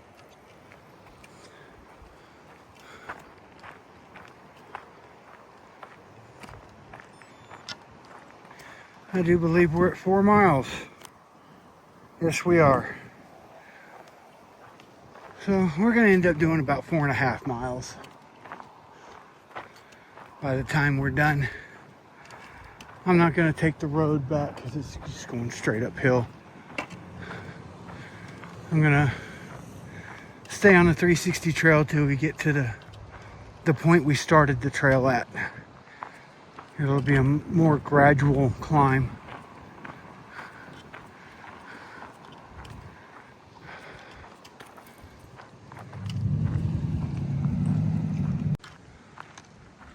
All right, we just passed Dorsey Lake back there.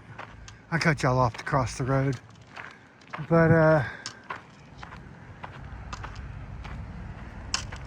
there's a trailhead sign here.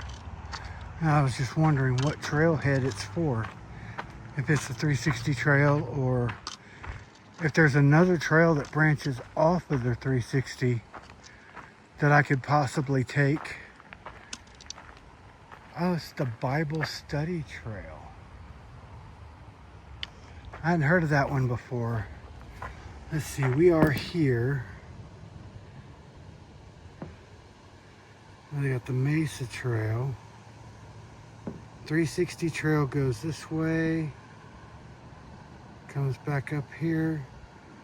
And this right here is where we started the trail. So I only have to do this section here. That's all that's left.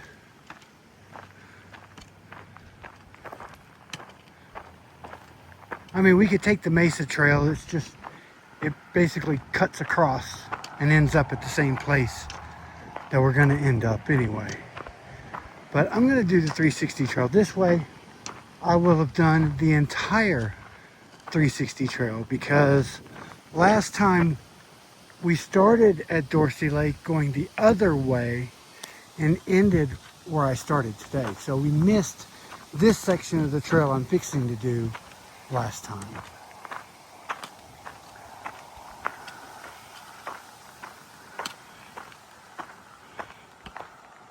Another little activity they have here is a disc course or frisbee golf course.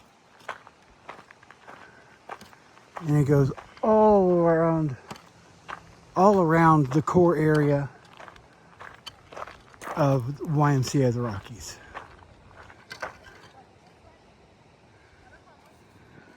All right, there's somebody coming, so I'm going to shut y'all off.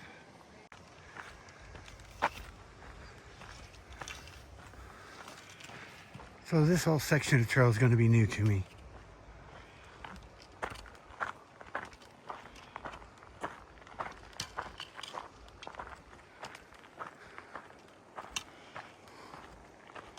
Wow, that is a big tree stump.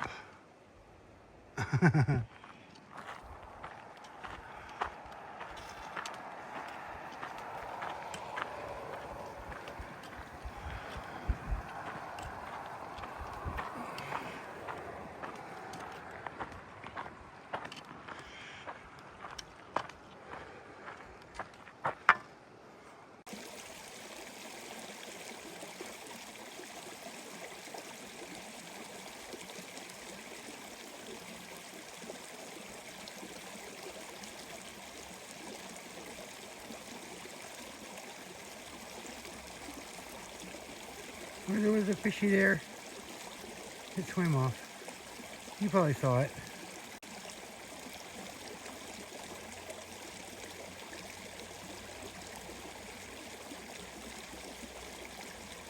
And another fishy.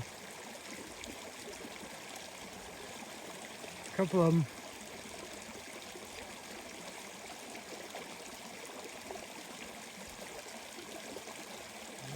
Quite a few.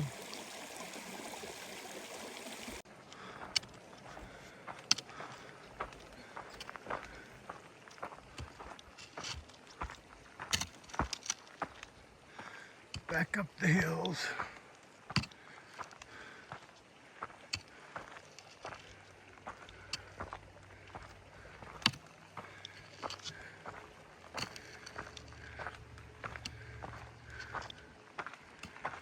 We're up by the reunion cabins now.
Nice lichen there.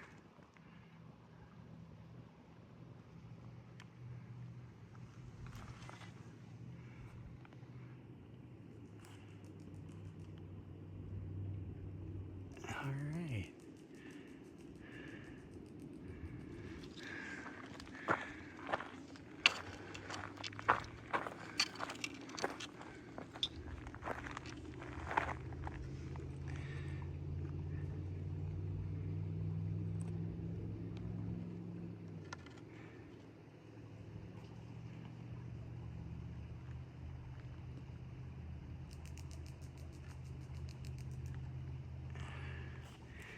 Nice pretty flowers. Whew. It's getting warm over here on the backside of the hill where there's, oh, snake. A little garter snake.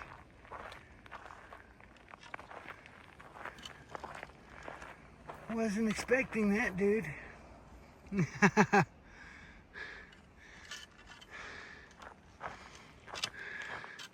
Well, I'm just seeing all kinds of wildlife out here today. This is the first time I've seen a snake on trail here.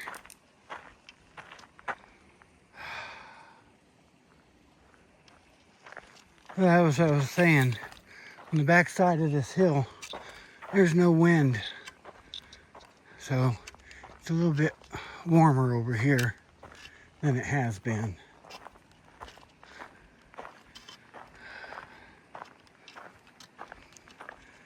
This is pretty though.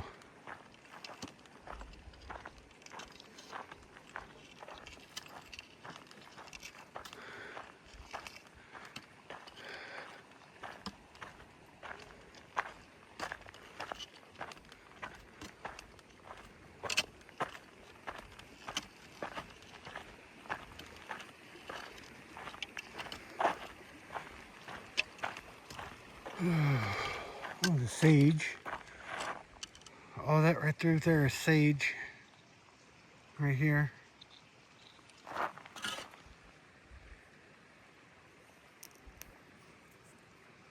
Oh, that smells good.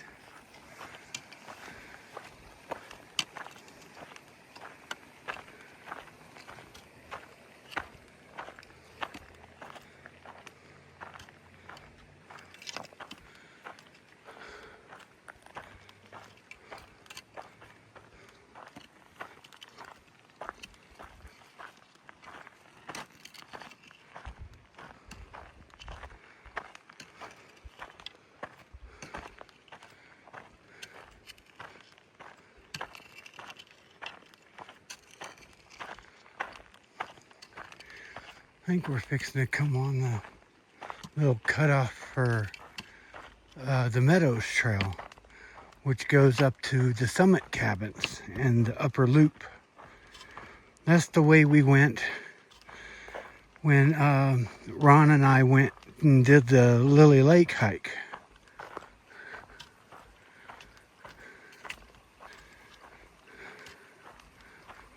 Right before he left at the end of June.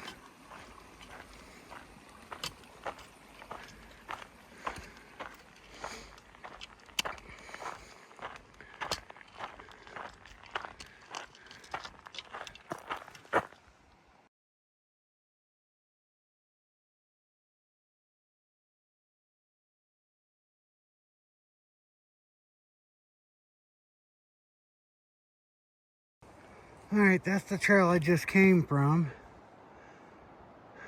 That's the Meadows Trail. That's the way me and Ron went when we went up to Lily Lake.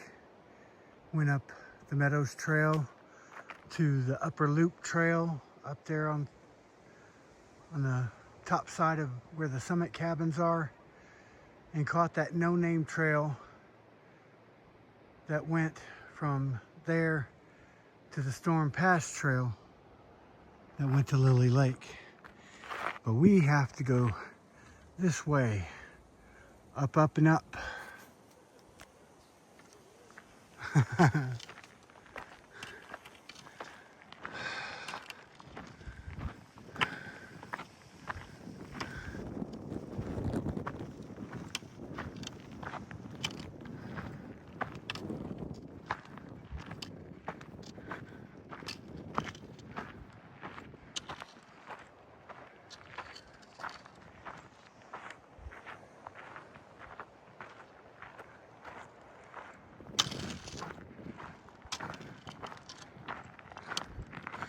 You can see the trail used to go straight up, but at that sign, it cuts to the right. So we don't have to go as steep. And we're back in the wind. Yay!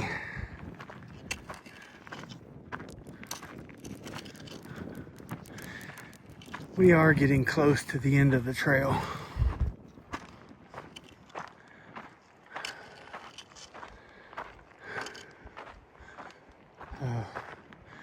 I'm gonna cut y'all off for a little bit. We're coming up on a big group of people.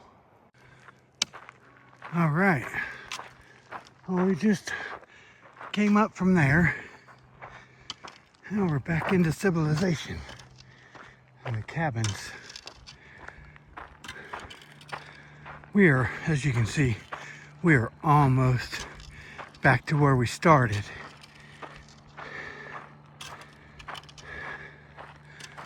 So, well, I'm still in an area with hardly any people. I'm going to go ahead and shut out this video. So this has been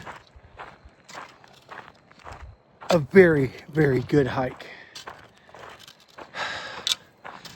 Probably my second favorite hike that I've done here. Well, maybe third. The first being the Lily Lake hike, and then the Cub Lake hike, then this one, the 360 in reverse.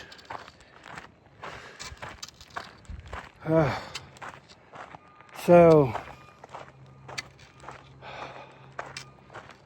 oh wow, it's just been an amazing hike today. All the wildlife we got to see, and all the beautiful scenery and creeks and streams and mountains. Even with the haze, it's still beautiful.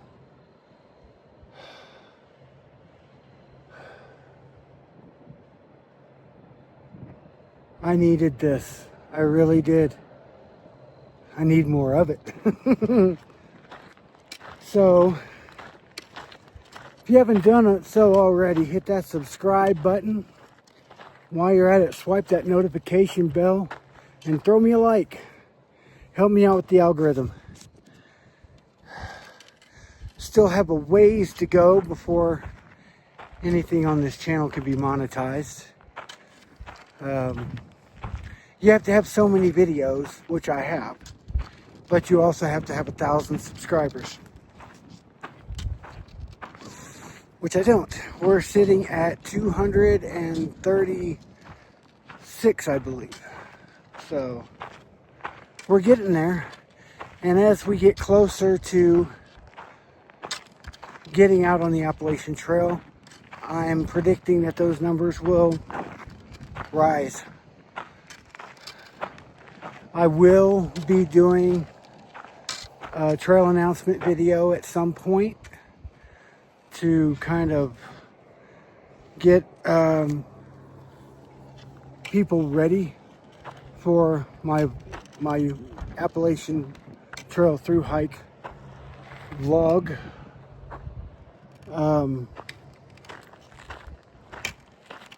And I'm gonna see about trying to get it put on the trek as well, and maybe some other places. So so people can have, you know, so there's more exposure. And of course, I'm going to be asking people to share it with their through hiking buddies, you know.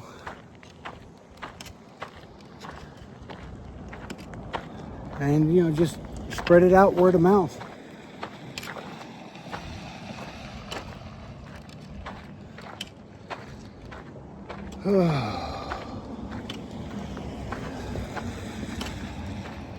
Well, y'all stay safe, y'all stay sane, and get out and hike a trail. I mean, as you have seen, it is well worth it. Even in natural areas, green spaces, you know, city parks even. Some of the city parks have really beautiful nature trails.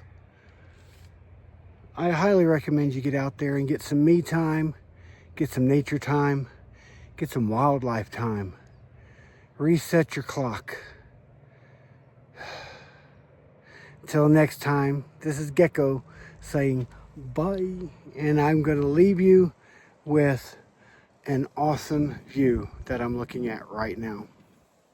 Till next time, bye.